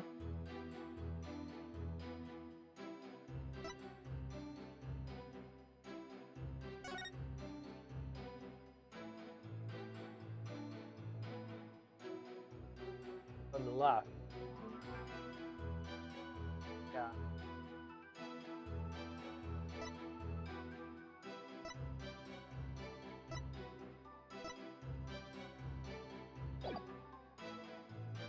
Okay. Is that what you're going for, Di?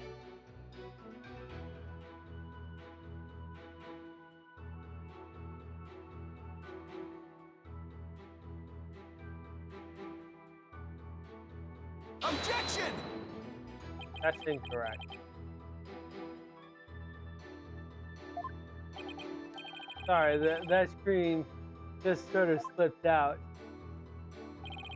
I don't know about trials in your country, but we refrain from such rash outbursts. Perhaps this will defer any future urges you might have. I'm not helping my case in the judge's eyes, but literally and figuratively.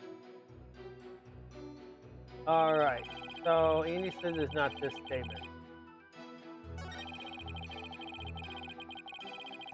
But then again... Objection! You saw silhouettes projected by the moonlight? Sorry, but that's just not possible. What do you mean? How is it not possible that it was totally possible? That's impossible. I think I'm going to need a logically translation on that. Let's take a look at the right guide, shall we, Mr. Emus? The right is held when the moon is directly over the summit of Mount Pony Pony. Toot, toot, toot. If the moon was shining from the west, any shadows would have been cast eastward. Mr. Amos was standing to the west of the inner sanctum of Mount Pony Pony. Oh, holy mother! That's right. Our witness here couldn't have seen any shadowy figures on that curtain. No way! Perhaps it was the sacred flames of the lanterns that cast the shadows he saw? I'm afraid not. I inspected them during my investigation, but the flames were too small to cast the crisp, distinctive figure Mr. Emus claims to have seen. But I did see those silhouettes, really. But how could he, Nick? Maybe he was someplace where they were visible? Wait, don't tell me. Your Majesty, if Mr. Emus really did see these shadows, it brings a brand new fact to light. And that would be brand new fact that comes to light if Mr. Emus really did see those shadows.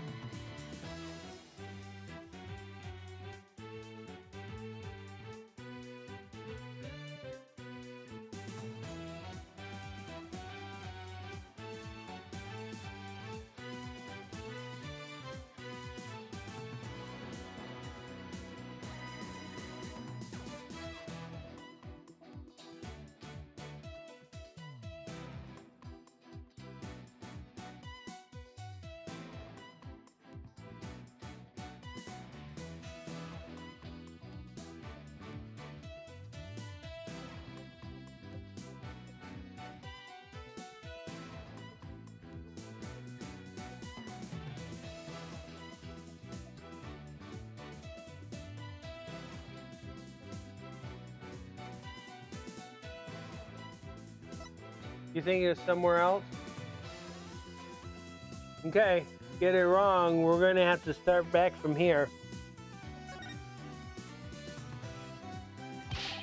He wasn't where he claims to be at the time of the murder.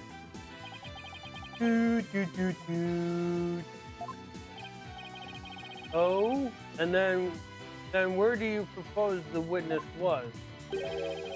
Someplace where he could have seen the shadow figure naturally. Wait, I mean, none of the mountains east of the inner sanctums are close enough for a good view. That leaves only one place he could have clearly seen the shadows from. And where might that be? This is where Mr. Emus was at the time of the murder.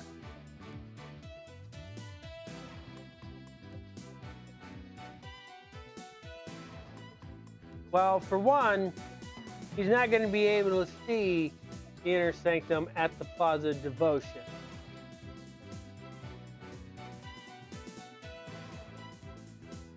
So, that's a no.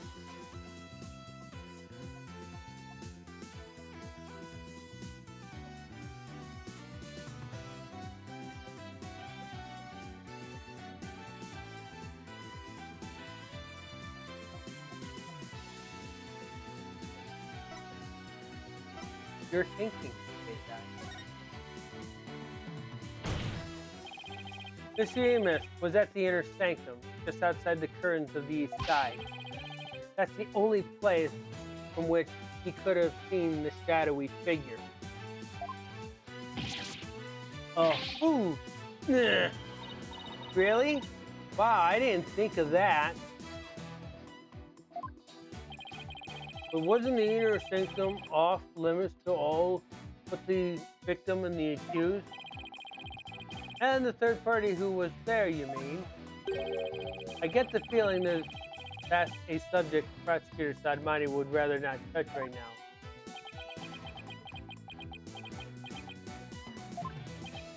Oh, you mean... That's right. This witness was at the scene of the crime, which means he is the mysterious third party we saw during the divination seance. He could be the one who dressed as Lady Kira and killed the High Priest. Googa! What? Objection. No one but the two participants were allowed anywhere near the inner sanctum. And the only way up there are the stairs that start down at the Plaza Devotion. So tell me, how do you propose to witness into this sacred space? Oh, must have, I didn't thought that far ahead. The sanctum has sheer cliffs on three sides and a steep, towering rock face up on the other. No one could have made it there by climbing the face of those cliffs. His Majesty speaks truth. To say Mr. Emmett was as such an inaccessible location is but a bid to tarnish his credibility. Is that not right? Right. I wasn't at the inner sanctum. No, sir. No how. At least I'm pretty sure I wasn't. Really? Hold it! Then what about the silhouettes you claim to have seen? I'm starting to think that I've been imagining things, which makes him an incredibly unreliable witness. What? But this is insane! Talk about clown court.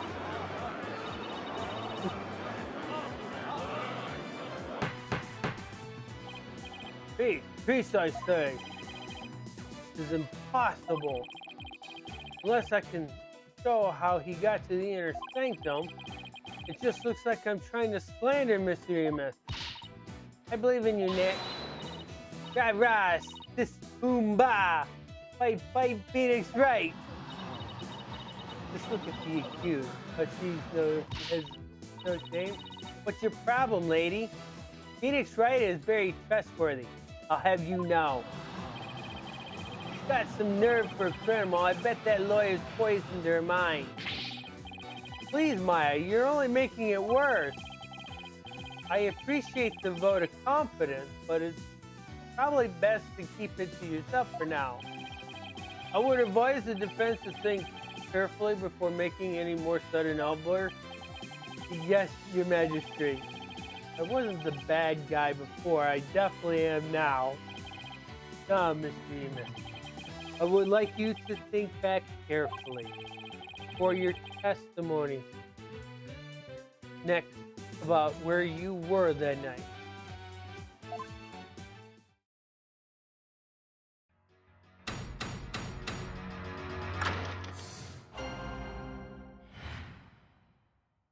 I wasn't at the inner sanctum. I was never at the inner sanctum, I tell you. That much I'm sure of, even with the fuzzy memory. Besides, it would have been possible to get there in the first place. Boy, you lawyers sure are scary. Guess it might have been impossible for him to get to the inner sanctum like he claimed, but now will you detest in trying to frame this innocent witness? Yeah, I'd like to see you explain how he got up there. Mr. Wright, is it not time to end these cross-examinations?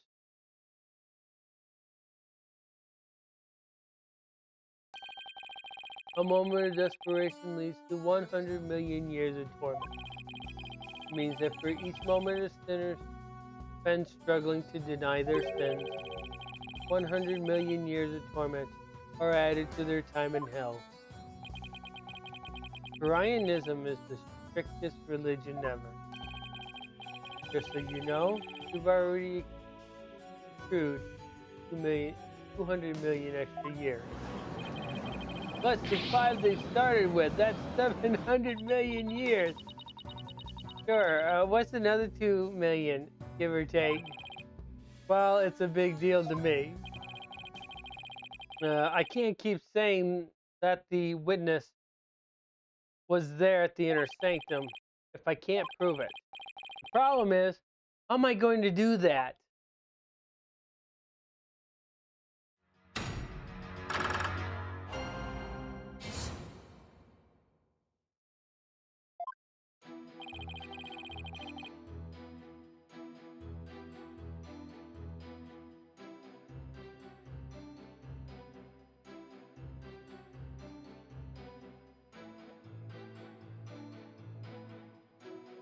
Hold it! Are you sure you weren't there? All I'm sure of is that you're deeply skeptical. Hey, Mr. Prosecutor, are all lawyers always like this? Most certainly. They always try to pin crimes on innocent witnesses without any proof whatsoever. They are no better than bacteria or viruses. Yikes! You mean he's contagious? He's gonna give me lawyeritis! Okay, this is getting ridiculous. Phew, that was a close one. Here goes the deep-fried lizards. There, die. I bet you're thinking to yourself, I've just lost my appetite.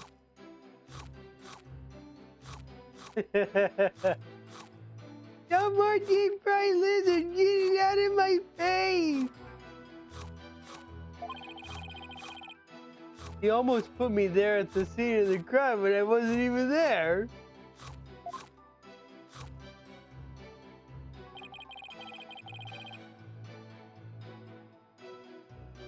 They say they taste like chicken.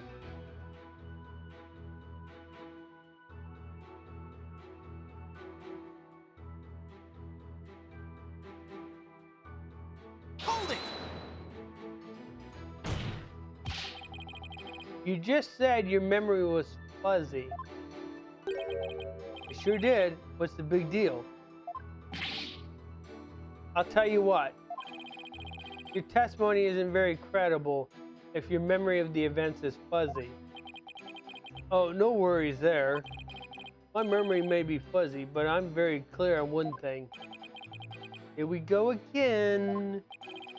You ask me whether or not I remember what I did that night? I'd say I do. In short, you're confident that your testimony is true. Is that correct, Mr. Emus? Exactly.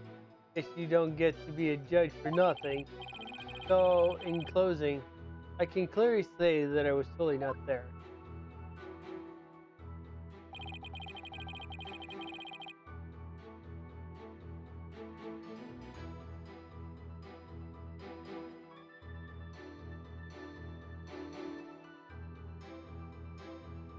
Hold it!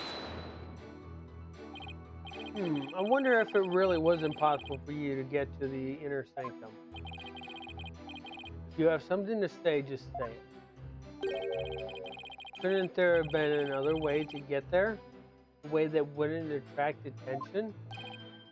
No, there isn't. Means there is. Perhaps the defense will share its theory with us. I don't even have a wild guess, let alone a theory, though. Time to reach into my bag of bluffs. To reach the inner sanctum without attracting any attention. They've already stated it's impossible to climb the mountain.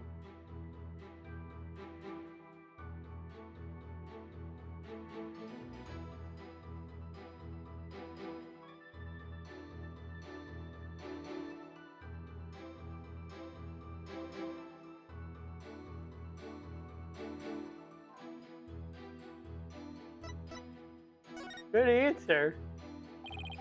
Maybe you fell from the sky? The lawyer thinks he's a comedian now. I was wondering what crazy theory you would propose next. Well, defense, let's hear it. Mr. Amos could have, parachuted down.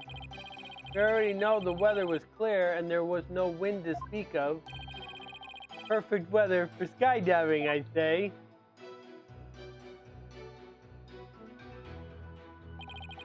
Now that you have been backed into a corner, your delusions grow even more delusional. The inner sanctum is on a tiny ledge on a sheer cliff over 200 meters tall. And if you want to know what's that up there, Di, that would be the prison.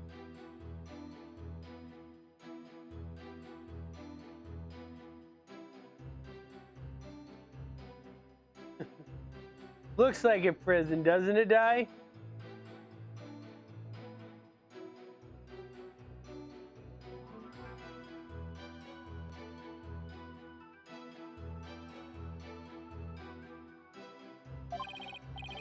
One misstep and a skydiver would soon find themselves in the Twilight Realm.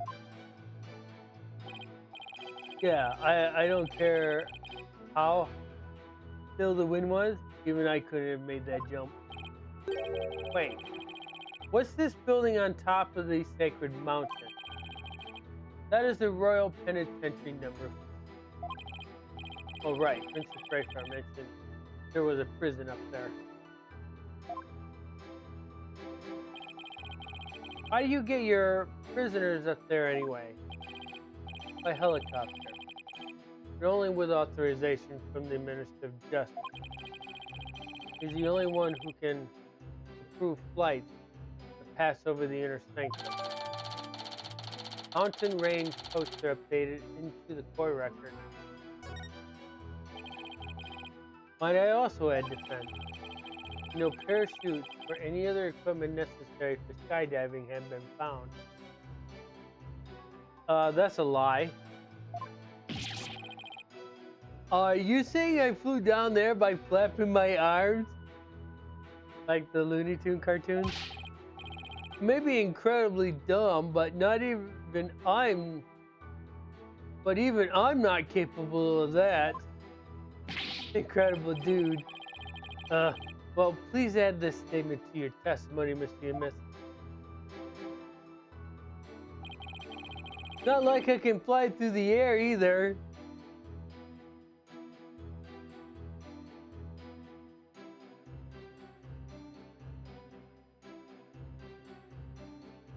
Hold it! You wouldn't need to flap your arms if you had some gear. As I have already stated, nothing of the sort was found in or around the scene of the crime.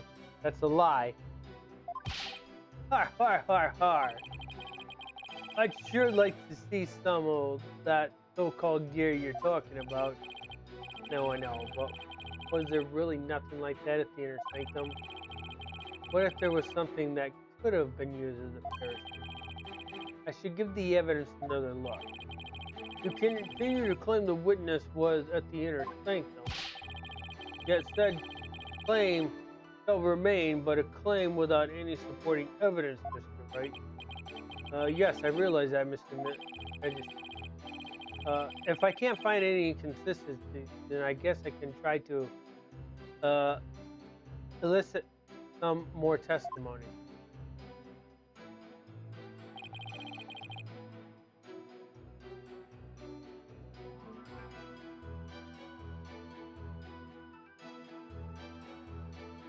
Guy wants this statement pressed for last. Hold it! Now hold on, lawyers aren't scary. Well, you're saying I was at the inner sanctum when I wasn't. Anyone who tried to frame an innocent man like that is scary in my book. Lawyers are scary! Lawyers are scary! It's a setup, it's definitely a setup. Not trying to set up anyone here. I'm going to provide evidence and explain exactly how it was done. The gallery speaks true. They know the depth of the lawyer's sin, the poverty of his virtue. There may be some bad apples, but we're not all like that, you know. Don't worry, Nick. I'll still root for you, no matter how mortally bankrupt you become. Thanks a bunch, Maya. Mr. Amos wasn't at the inner sanctum, or more precisely, couldn't get there? I don't see a way out of this. Yeah, these kinds of debates only get worse if you argue them the wrong way. I'll have to pry some conclusive testimony out of him, and then present some evidence. Like when you're trying to catch frogs from a pond, once you've got a grip on one, you'd better hold on tight. Right, something like that. We should already know what the statement is for this one, right, Di?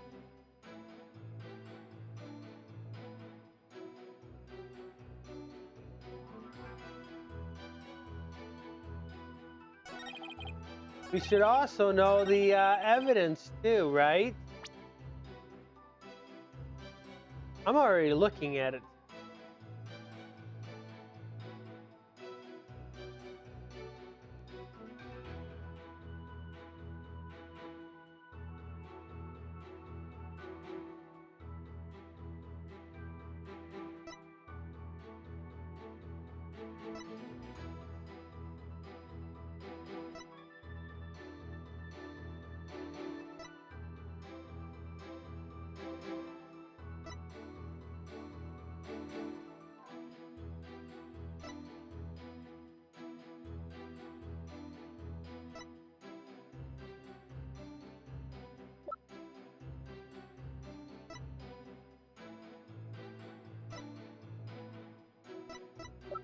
Air flags? Yep. Objection! Yep, that's correct. Mr. Amos is right. You couldn't have skydived down there without any gear. Well, now finally come around, have ya? Now you see that I couldn't have possibly been there at the inner sanctum. Right. If you didn't have any gear, that is. What on earth are you talking about? That overreaction is a dead giveaway that I'm on the right track.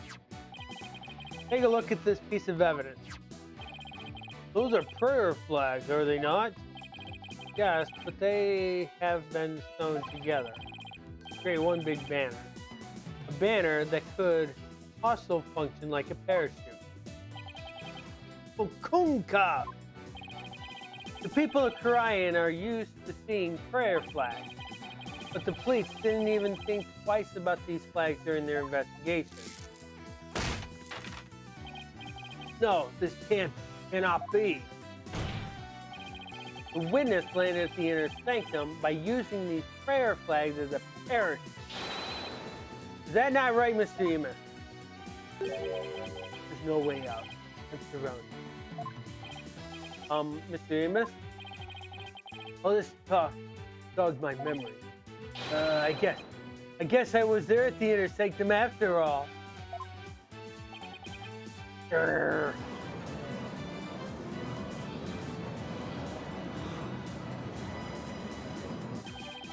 As I suspected, there were 3 people there at that night. You did it, Nick. You weren't wrong after all. Thanks? Mr. Emus, you were the one disguised as Lady Kira that night, weren't you? What? No way. No how. It's like this. Oh yeah. I was only there at the inner sanctum by accident. By accident? Exactly. That thing's not a parachute, it's a homemade paraglider. Paraglider? Are you telling me you could fly using that patchwork mass of materials? May not look like much, but it's as sturdy as it can be. Rode the wind like an eagle, going higher and higher to my earthy launching point. But then something happened that forced me to land at the inner sanctum. So you just happened to land there?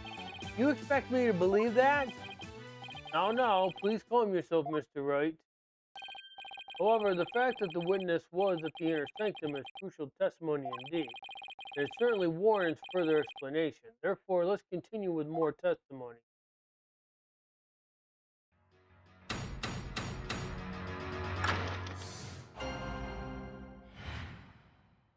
Why I was at the inner sanctum. That evening, I was enjoying a trek through the night sky with my homemade paraglider. But just as Mount Pony Pony was drawing near, something terrible happened. An accident forced me to make an emergency landing at the inner sanctum.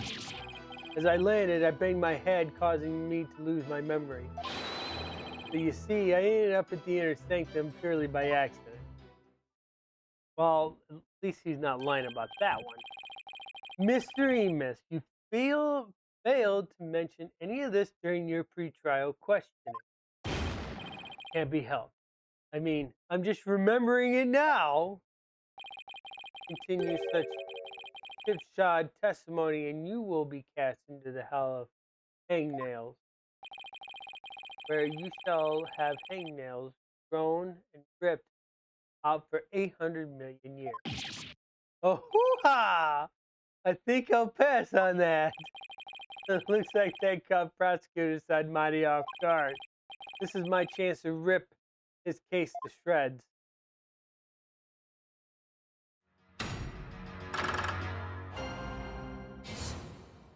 We're coming close to the end of this chapter.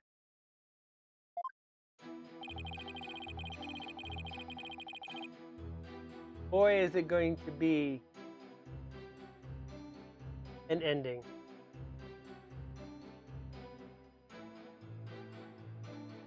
Hold it!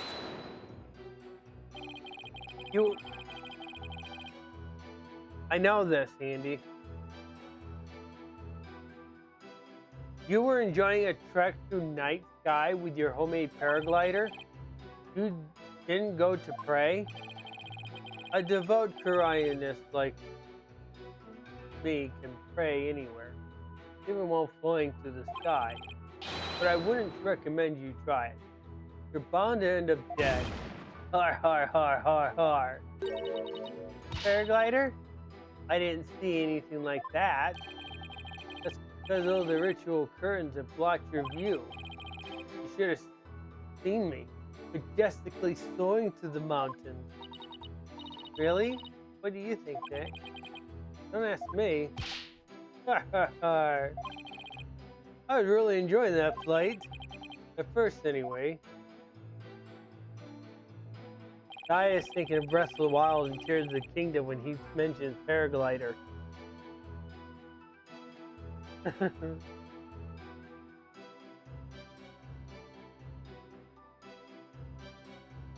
Hold it!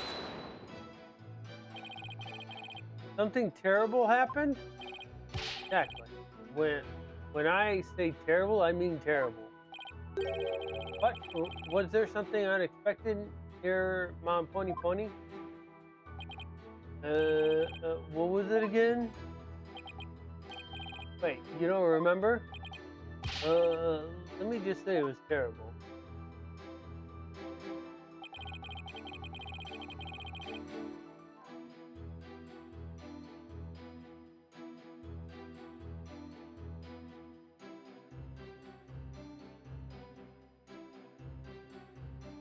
Hold it!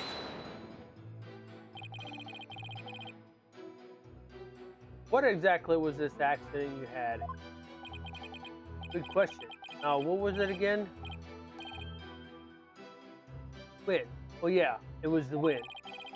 And not just any wind, but a sudden gust force wind made me lose control. Wind was strong enough to make you lose control. Got that right. Okay then, please add that to your testimony. Gale force winds came out of nowhere, so I made an emergency landing at the sanctum.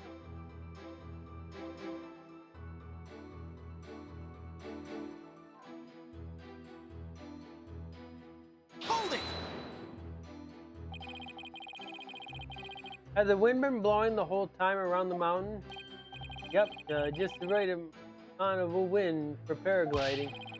So that sudden gale force wind was a real shocker. See, so a decent wind had been blowing until then. Right. A paraglider's not much use without a decent wind.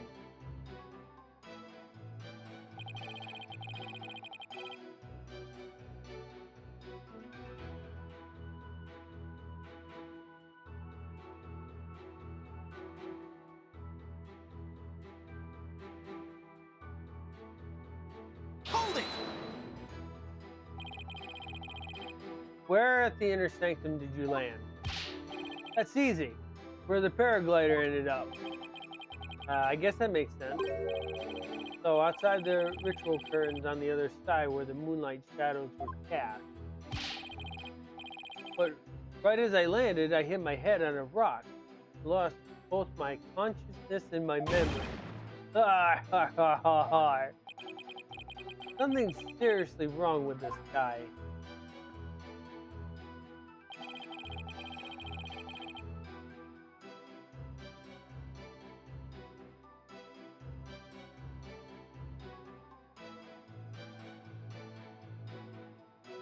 Hold it! You're lucky to be alive after an accident like that. Yeah, I'm just a lucky kind of guy. It's times like these that separate the men from the boys. Wow. Say you were incredibly lucky. Almost miraculously so. If you got something to say, just say it. Alright, Mr. Emus. Wasn't an accident, was it? You landed at the inner sanctum on purpose.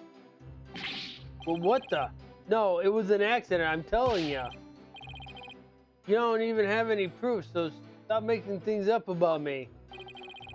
Testimony is a moving target. Okay, Nick. Time for some evidence, you know. Really grab him by the scruff of his neck. One thing at a time, Maya. First, I have to find an inconsistency. Where there is a constantly changing testimony, there are bound to be discrepancies and other issues.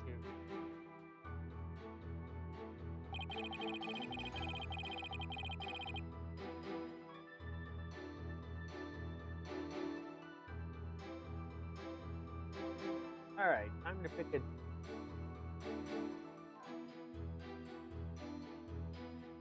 newspaper.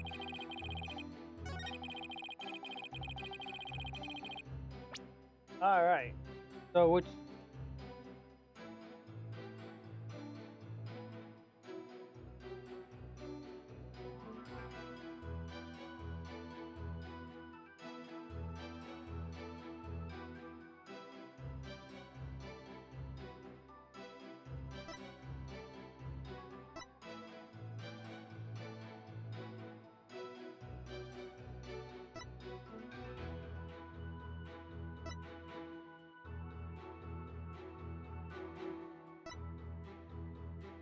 too much noise, isn't it?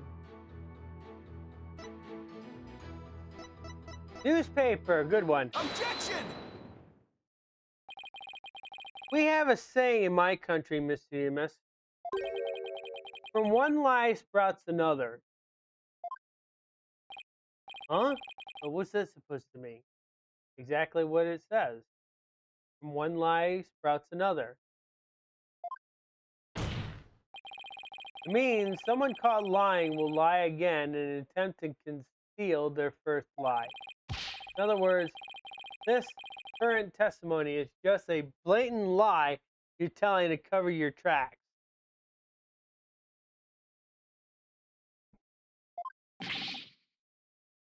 What did you just say? You claim gale force winds caused you to lose control. But this newspaper has the weather report for the day of the murder. It says the area around the inner sanctum will enjoy calm, clear skies today. Kunga. Why, I do believe it does say that. From one lie sprouts another. That makes sense, but is it really a saying back home? I've never heard of it. Well, it is said here. Yeah, I kind of made that one up. For real? The magistrate. The witness's testimony contains another flaw. One that's even more fatal to his cause. More fatal, you say? The defense will explain himself at once. Mr. Amos claims he was flying up around the inner sanctum with his paraglider. But it would have been impossible to get all the way up there without any wind. Why, yes, I believe you're right.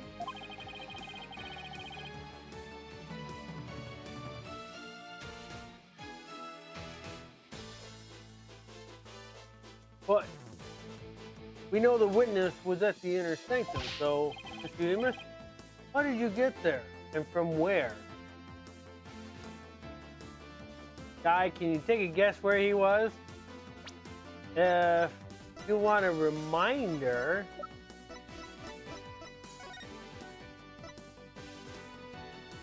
where was he?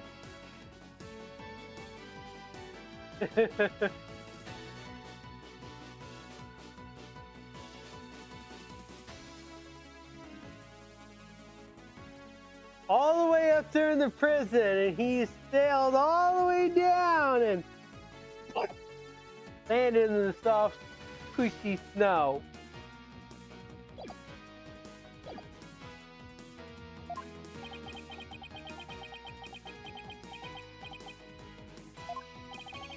Without any wind, he couldn't have flown up there from the bottom of the mountain. By process of elimination, the only starting point that makes any sense is the magistrate. I believe I have the answer to your question. To reach the inner sanctum, Mr. Amos must have launched himself from here. Where are we gonna put this head die?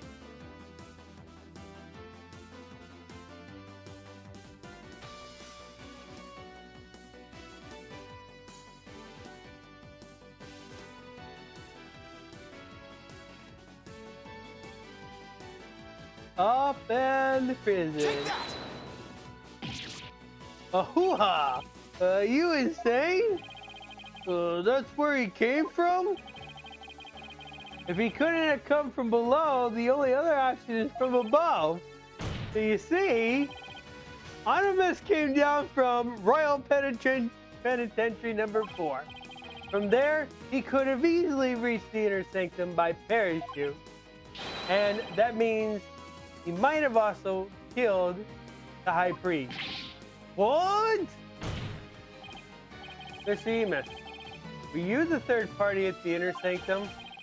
And the one behind the warning to halt the rites that the victim received? Was it you we saw in his final memory? Are you the rebel hunter, Lady Kira? Hoo-ha!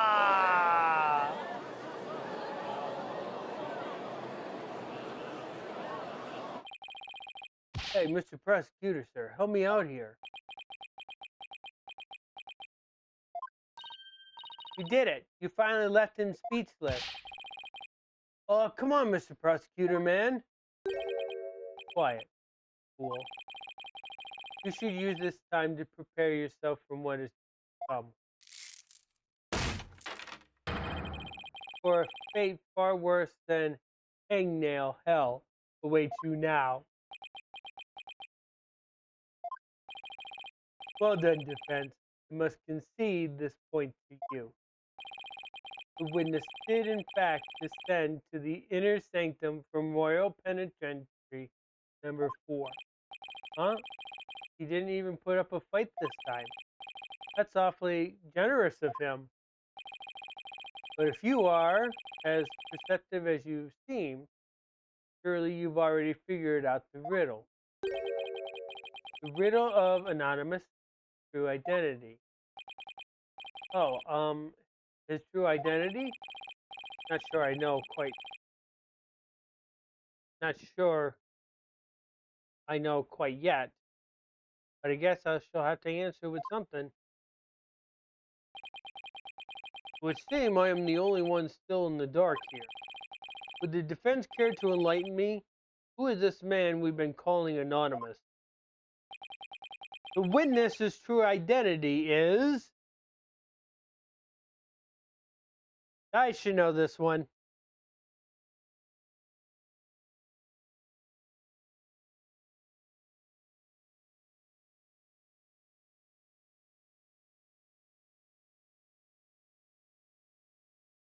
Wanted poster. That took no hesitation. Is this really him? Only now do you realize the truth. Well, please do share with us your belated insight. What's wrong, Nick? Why are you holding back? Because this isn't going to be very helpful to our case. Really? Are you sure? Unfortunately, I've got no other clue. Choice. The scruffy beard and shaggy mane completely threw me off. But it's all becoming clear now. The nighttime BASC jump from the mountaintop prison. Anybody know what BASC stands for?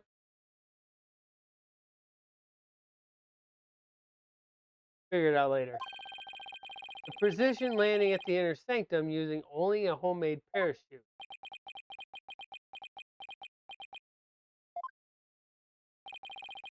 Only a paratrooper, or more precisely, a former paratrooper, could have pulled that off. This witness is Dat Arbol, prison escapee and a key member of Daruk's rebel group. What? Ah!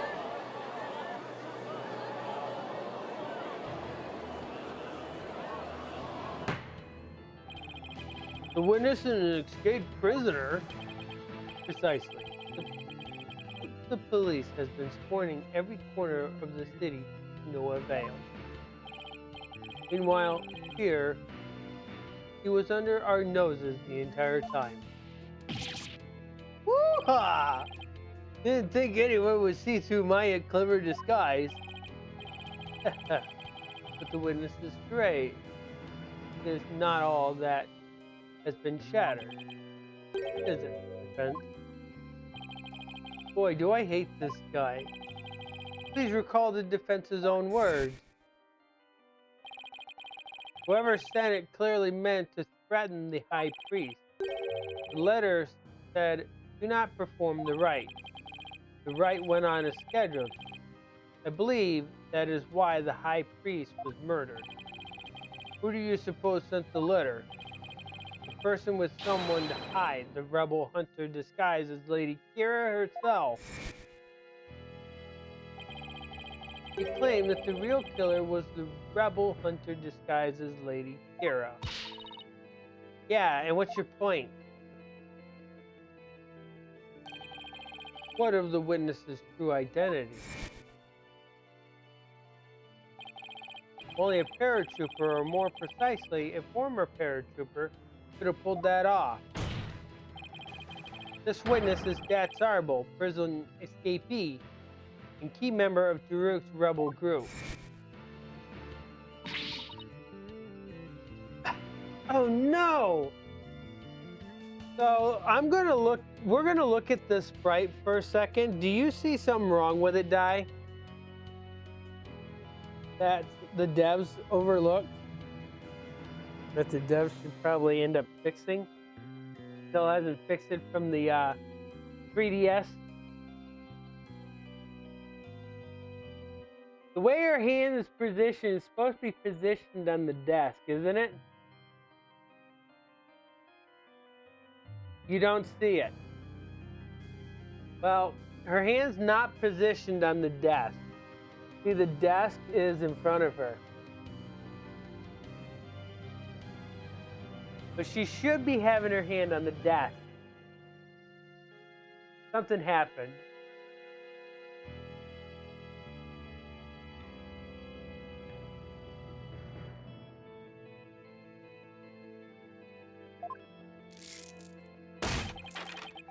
He is a rebel and escaped prisoner.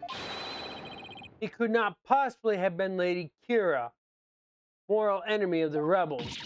No!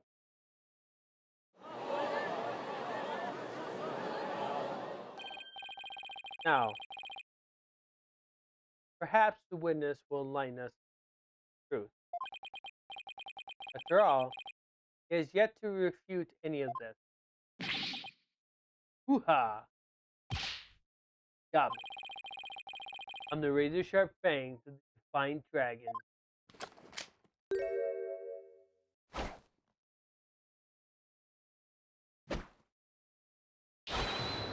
That's horrible.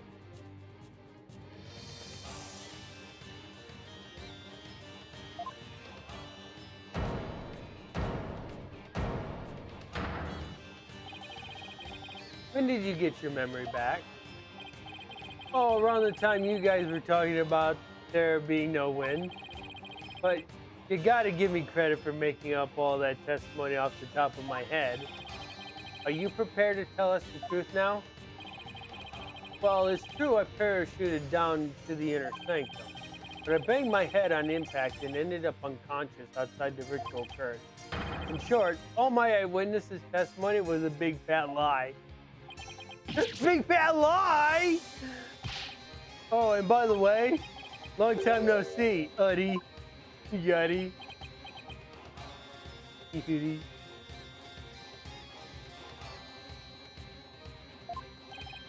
Wait, do they know each other? Your Majesty, this filthy rebel belongs in a jail cell. Oh yes, of course. Raidlove, seize him at once. Seems you really have forgotten the will of the dragon, huh, Yudi? But I haven't. and no dogs of the Gar regime are going to lay a finger on me. Alley-oop!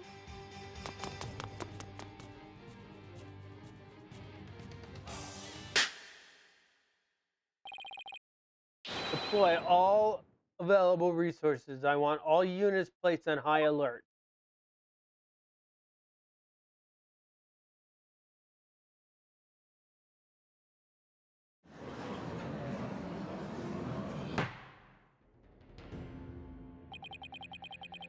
Escaped prisoner.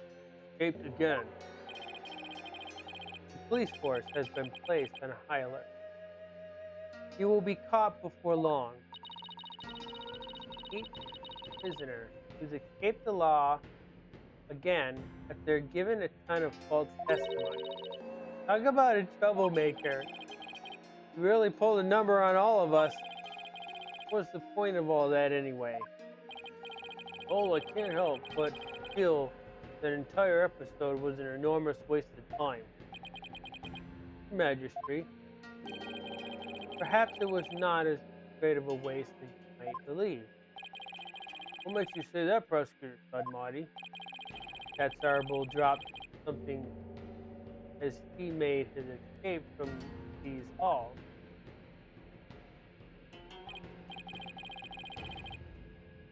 Scrap of paper looks awfully familiar. These are the direct orders from Daruk. Daruk, the rebel leader? Oh.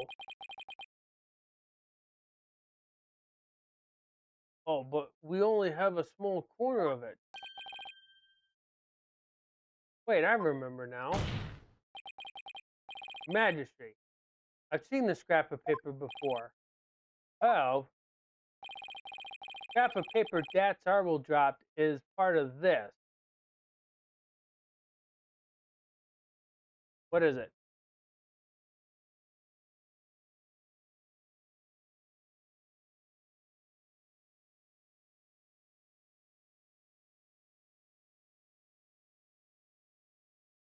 Go through them.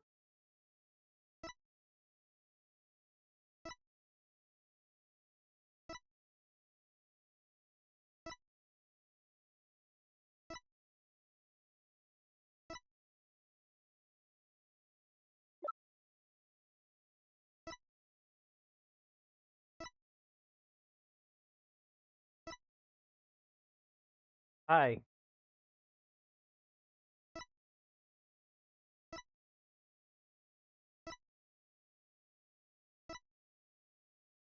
Did you see it die?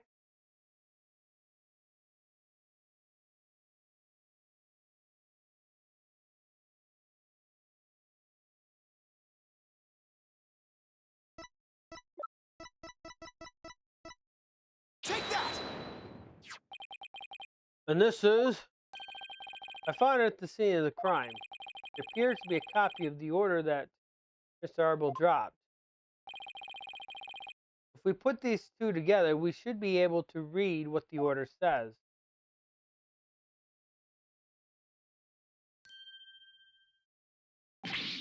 Oh my!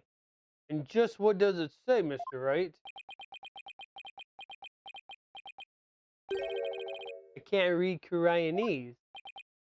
Oh, Prosecutor Sodmati, if you please. The ignorant lawyer has not bothered to learn our language? Very well then.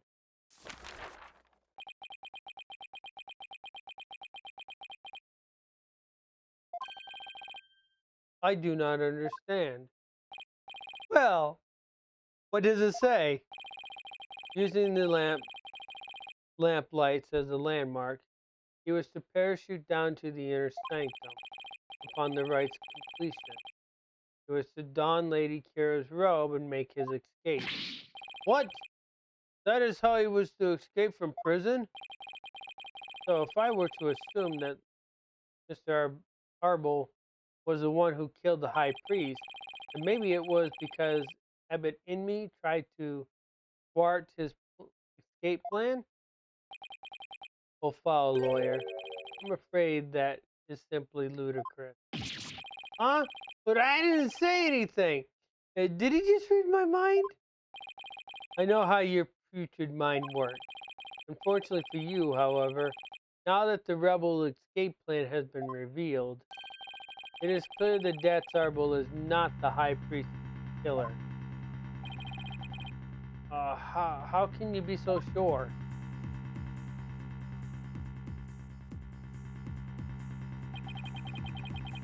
If only you could use the putrid brain of yours every once in a while.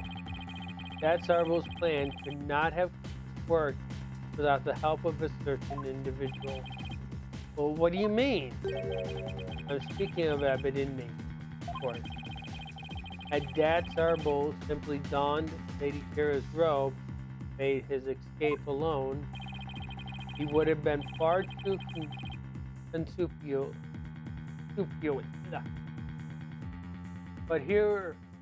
But were he by the High Priest's side, faithful citizens praying in the plaza would have had no cause to expect anything. It is therefore unthinkable that Datsarbal was the High Priest's killer. Ah! So then you're saying the High Priest was a... Oh, I cannot bear to say. I'm afraid it is so. He numbered among the rebels who threatened our kingdom. How could this be? The High Priest. Rebel? It must be some kind of a mistake. Talk to them. Let it go and move on. Accept the truth is the only way. Just like us. And then goes double Q defense. Cease your futile battle now. Why should I? Because I will now put the final nail in the coffin of... Now that we have eliminated Datsarbal from our list of suspects, there's only one person that still remains. Hold it! Hold it right there. Aren't you forgetting something important? Something important? Please do explain, defense. We can't end this trial without looking into...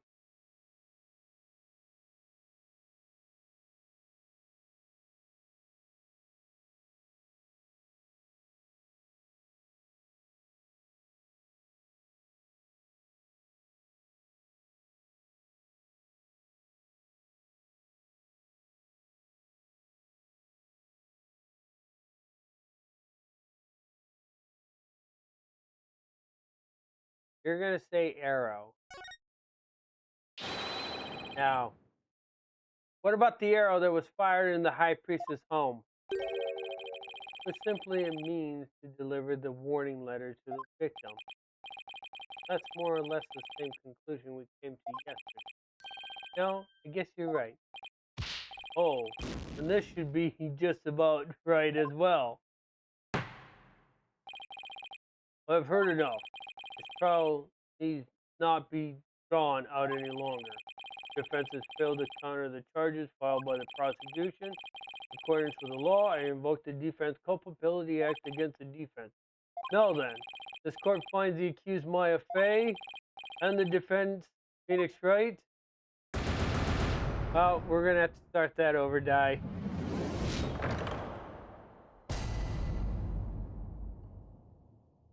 Let's see. Let's return from the scene.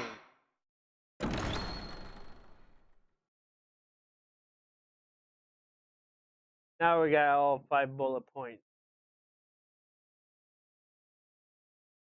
Yeah, it wasn't the arrow.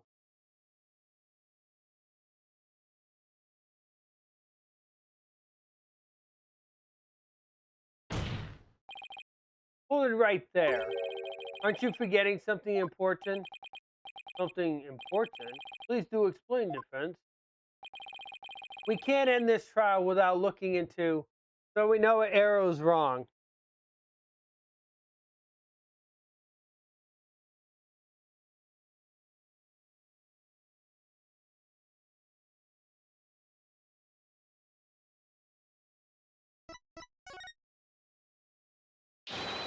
I'm talking about the true identity of the Lady Kira we saw in the seance vision. If that wasn't Dat's Arbol, then who was it? Objection.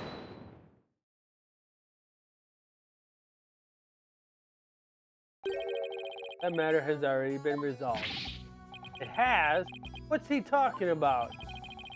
It is as I have maintained from the start. There was no third party in the stand. Objection!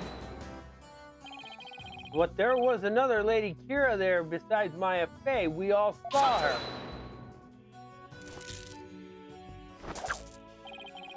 What the? I can't do my pointer finger. サトラ今おまどもさましで足し抜けたれ合戦をするか Ah!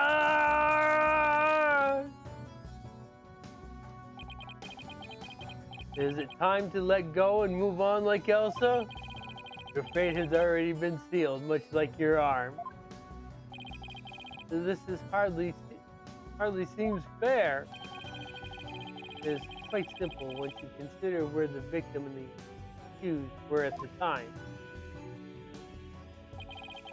The victim was near the spring with his back to the accused. What would he see ahead?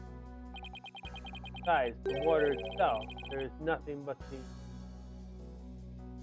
Warbud statue.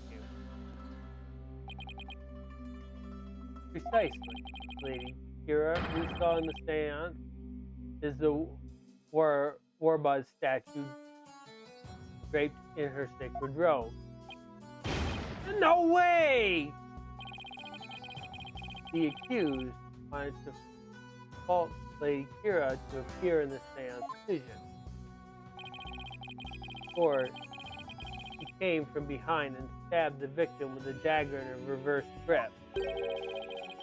Why would the accused want to do something like create a false Lady Kira?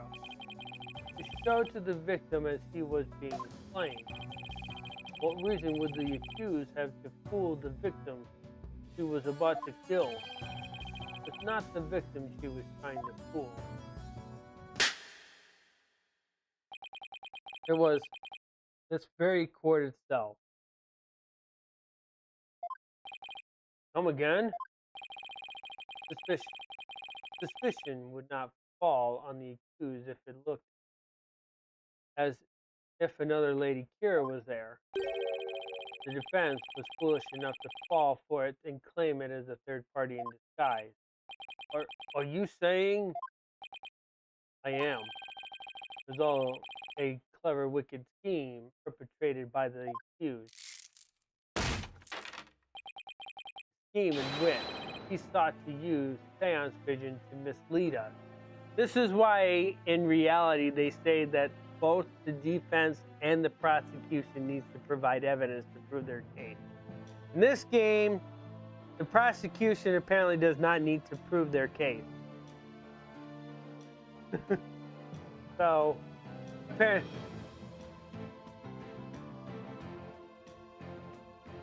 well, the defense does, because they have to prove their.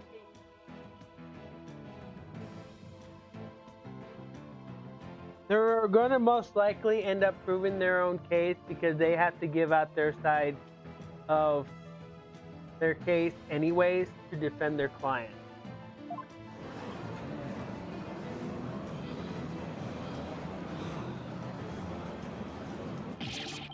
This can't be happening.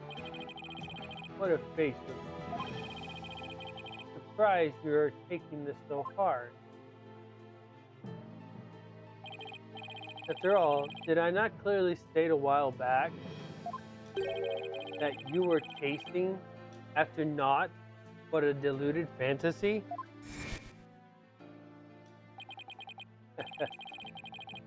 Something has occurred to me. And your allegations of a third party are but a deluded fantasy. You're telling me he knew this is how it would turn out all the way back then? And that he was just waiting for the moment, most effective moment to spring in on me? You understand now? I have had you dancing in the palm of my hand the entire time. It can't be! This is an outrage. You took our royal priestess's sacred divination seance and used it to commit this most foul and despicable murder? No, I didn't. Nothing of the sort. Maya. Yeah, it's not true. I didn't. Objection. Cease this ugly display. Your fate is sealed now that the facts have been exposed. Your Majesty, time has come to convict the criminal who only seeks to taint the sacred hall. Indeed, it seems this trial is Hold over. it! Does the defense wish to offer up yet another counter argument or something? The accused is not the killer. And, here's why. I do. I've got nothing. It would appear the defense has run out of arguments to make. I thought for sure that the rebel was the killer. The only person with a possible motive, one dressed as Lady Kira, has vanished. I've got nothing to use against Prosecutor Sadmati's argument. Damn it, can't lose now. Not like this. Very well then, I shall now render my verdict. Wait! Oh, please wait, I'm begging you. It is time to let it go and move on, like Elsa. This trial need not be drawn out any longer. The defense has failed to counter the charges filed by the prosecution. In accordance with the law, I invoke the Defense Culpability Act against the defense. Now then, this court finds the accused Maya Fey and the defense Phoenix Wright.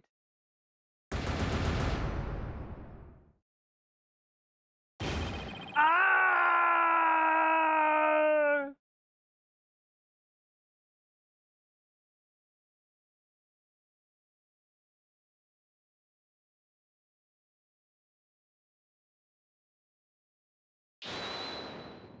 Your Majesty, please forgive the interruption, but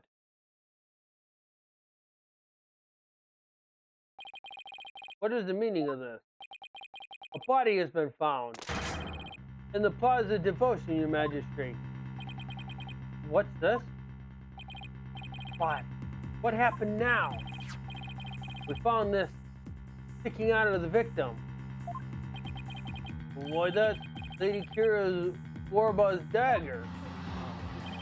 Lady Kira, she has returned from the Twilight Realm once more. She has come to defeat the trouble. Peace. Oh, it would seem the dagger that was once lost has now been found. I have one more thing to report, Prosecutor Sadmati. Yes? This dagger. It bears the fingerprints of Maya Fey on it. What? But why would Maya's prints be on it?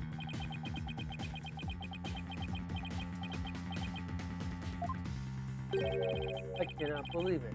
That it must be true. Something the matter, Prosecutor Sadmati? This trial has run its course and the accused's guilt has been firmly established. However, it would seem the defense was right about one thing. I was claiming that the murder at the sanctum had been carried out by the rebel hunter masquerade as Lady Kira. I did say something to that effect, but what of it? Prosecutor Sadmati, are you suggesting what I think you are? I believe the true identity of the rebel hunter who has been masquerading as Lady Kira is none other than the accused, Miss Maya Fey. What? Me? What?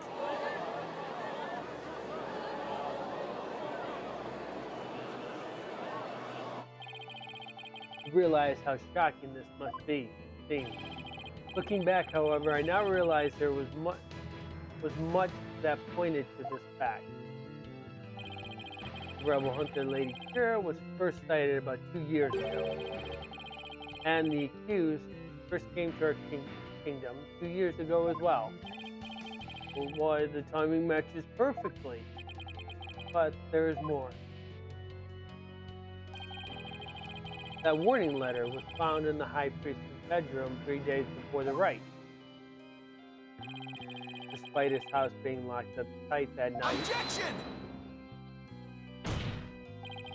How does that prove anything? Objection! It is difficult to believe an intruder could have found a way to such a secure house. However, the accused was known to come and go freely, mainly to prepare for the purification.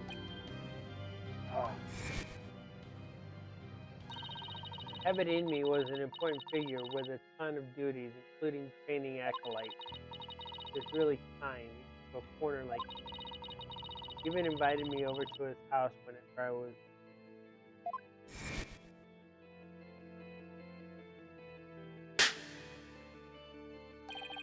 The accused could have easily left the house unlocked for himself without anyone. No! Lady Kira's warning updated in the court record. We assume that the accused was Lady Kira, and more than establishes her motive for killing the high priest. Thus, the victim was secretly an insurgent, bent on helping that Tharbal escape that girl, precisely to make him a target of Lady Kira's trap.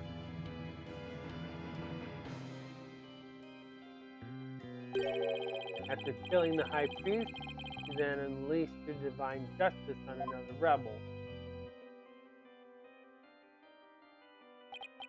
So, it seems the scope of this case has expanded. We now have 2 murders perpetuated by Miss Maya Fey, masquerading as Kira.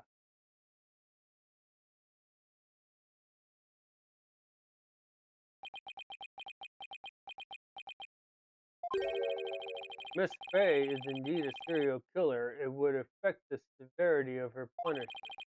Under this, I believe the second murder must be investigated before we can proceed. If you wish, Your Majesty. Maya Fey, I hereby charge you with this second murder. May your defiled soul feel the weight of your murder charge on top of a guilty verdict. Seems the defense will live to see one more day. Talk about hanging on by a thread. From tomorrow, far more terrible punishment awaits you. I hereby suspend these proceedings so that second murder may be investigated. Until the conclusion of this new investigation, this court is adjourned.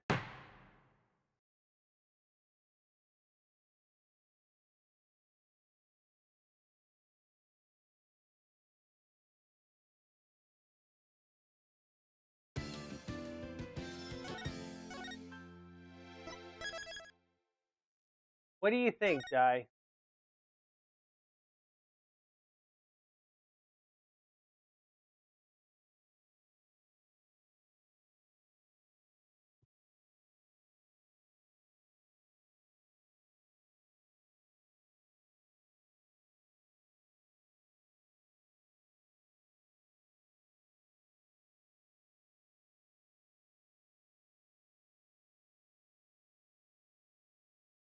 First of all, I blame both of your mistakes.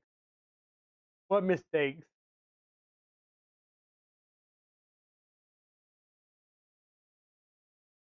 You're gonna blame Andy for his mistakes, huh?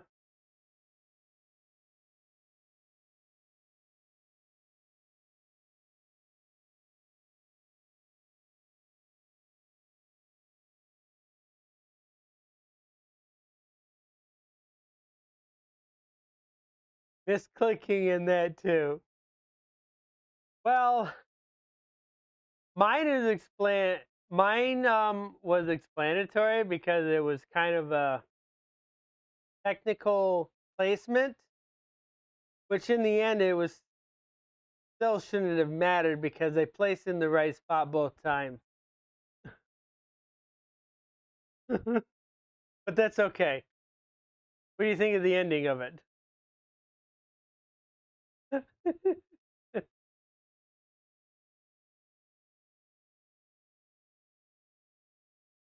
We ended up getting two guilty verdicts in this, but the guilty verdict at this one was absolutely necessary.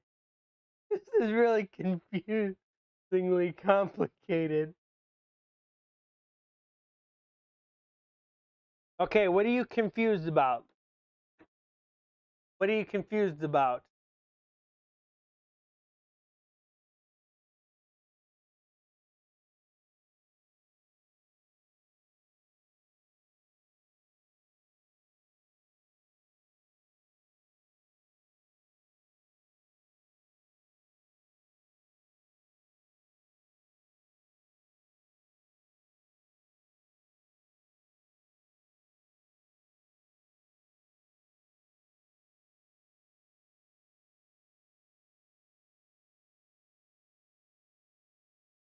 We don't know the time of death. So he was murdered on the full moon, on the night of the right, which would be May 9th, because we did a trial on May 10th. So being that the moon would be over Mount Pony Pony, the right would have to be at the peak of dusk. So I guess you would say the time of death would be between 10 p.m. to midnight, something like that.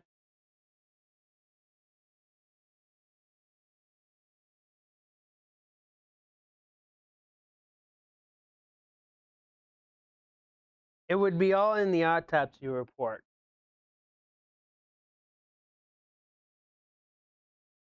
So the second one, if you're talking about that death, we don't know anything about that one yet. But there was clues hinting at that one yet. Hinting at that one. Confusing. We will investigate the other murder, okay? We will get a report on when he died because we also have to tie it into this other case and it'll all get stitched together as we go further. But it does get confusing when you have a prosecutor that only has a narrow mind. And I say that because basically he only has a one-track mind. Because just like here in the real world, you have the your lefts and your rights, okay? Um, which are you going to be on, the left or the right? Do you believe the left? Do you believe the right? It's just the same concept here. Is are you for the left? Are you for the right?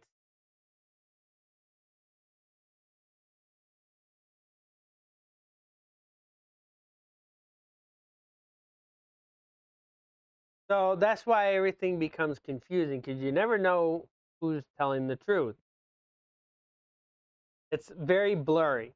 So it very much fits with what's happening in our world today. So we'll be able to figure out more next time. But yes, we got a guilty verdict, which was part of the story, which for a while now we're going to be known as Dead Man Walking. Which, if you know wrestling, that would be the name The Undertaker bestowed.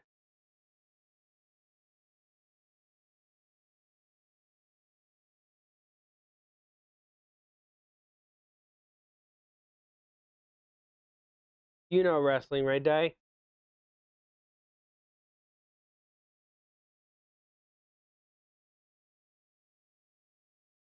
Was The Undertaker your wrestler?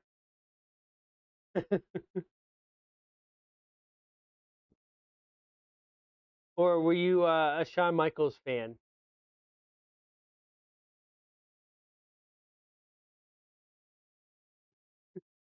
Maybe you were a John Cena fan.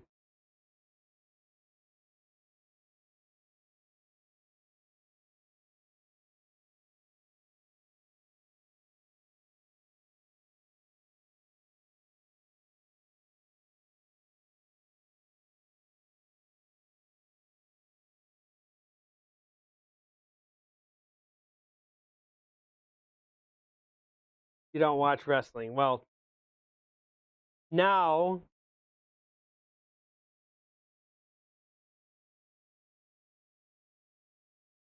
the names that I mentioned, they don't go in the ring anymore.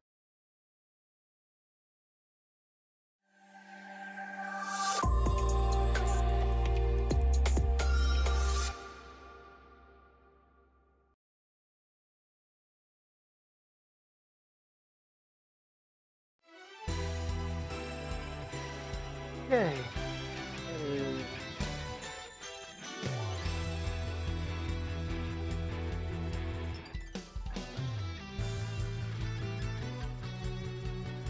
Finger channel.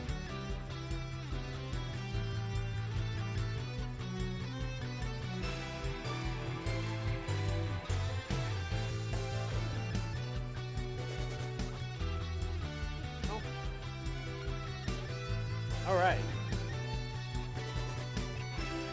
So, more investigation next Monday.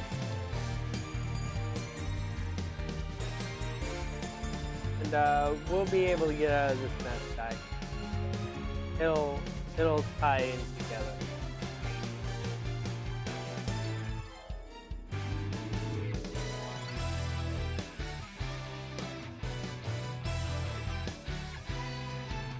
I know the game typically makes it a little bit confusing, but as the pieces get put together, it eventually strings together anyway. We just have to hurdle our way through all the confusing parts until we finally stitch those together.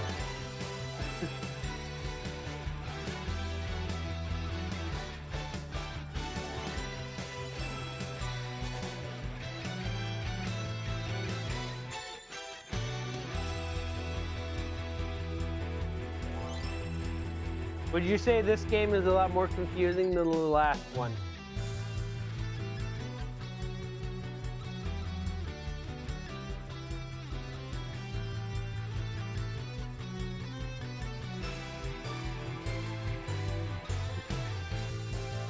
I'm guessing it's the divination seance that's making it more confusing.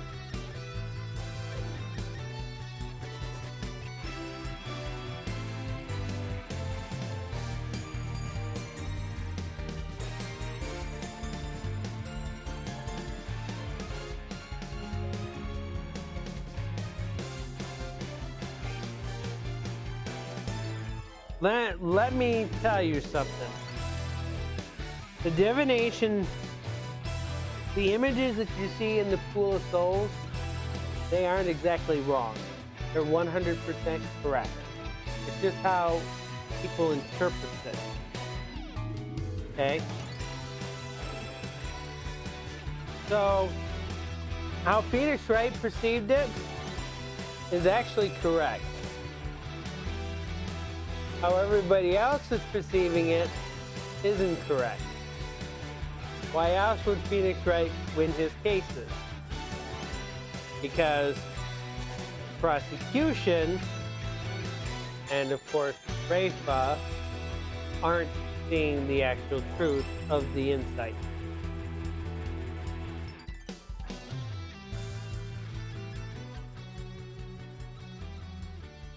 So it is our job to convince the prosecution that the insight that we're interpreting is correct.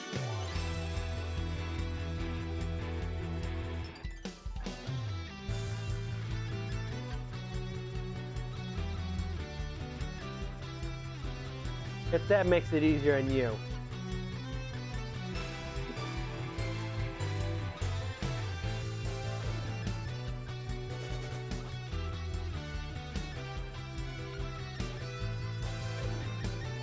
All right. New month. New week. So cold. You see 19 degrees, so it has warmed up a little bit. But not where I would like it. But anyways, what are we expecting for this week? Tomorrow, still going to be Luigi's Mansion 2. Wednesday, still going to be Dot Hack. Thursday, still going to be Aria Sorrows. We're making pretty good progress in that game. Friday, The Sims. I seen that you and Tara made a bunch of progress in that game.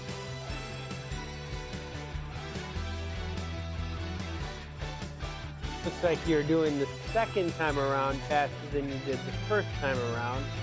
If I remember correctly, you guys were stuck on a chapter for at least a couple of streams.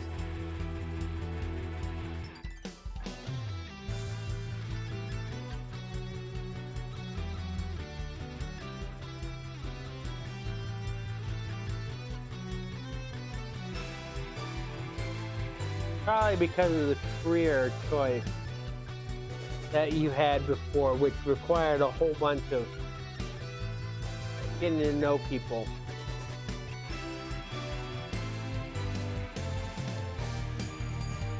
All right, that will conclude this stream for tonight. You guys all have a wonderful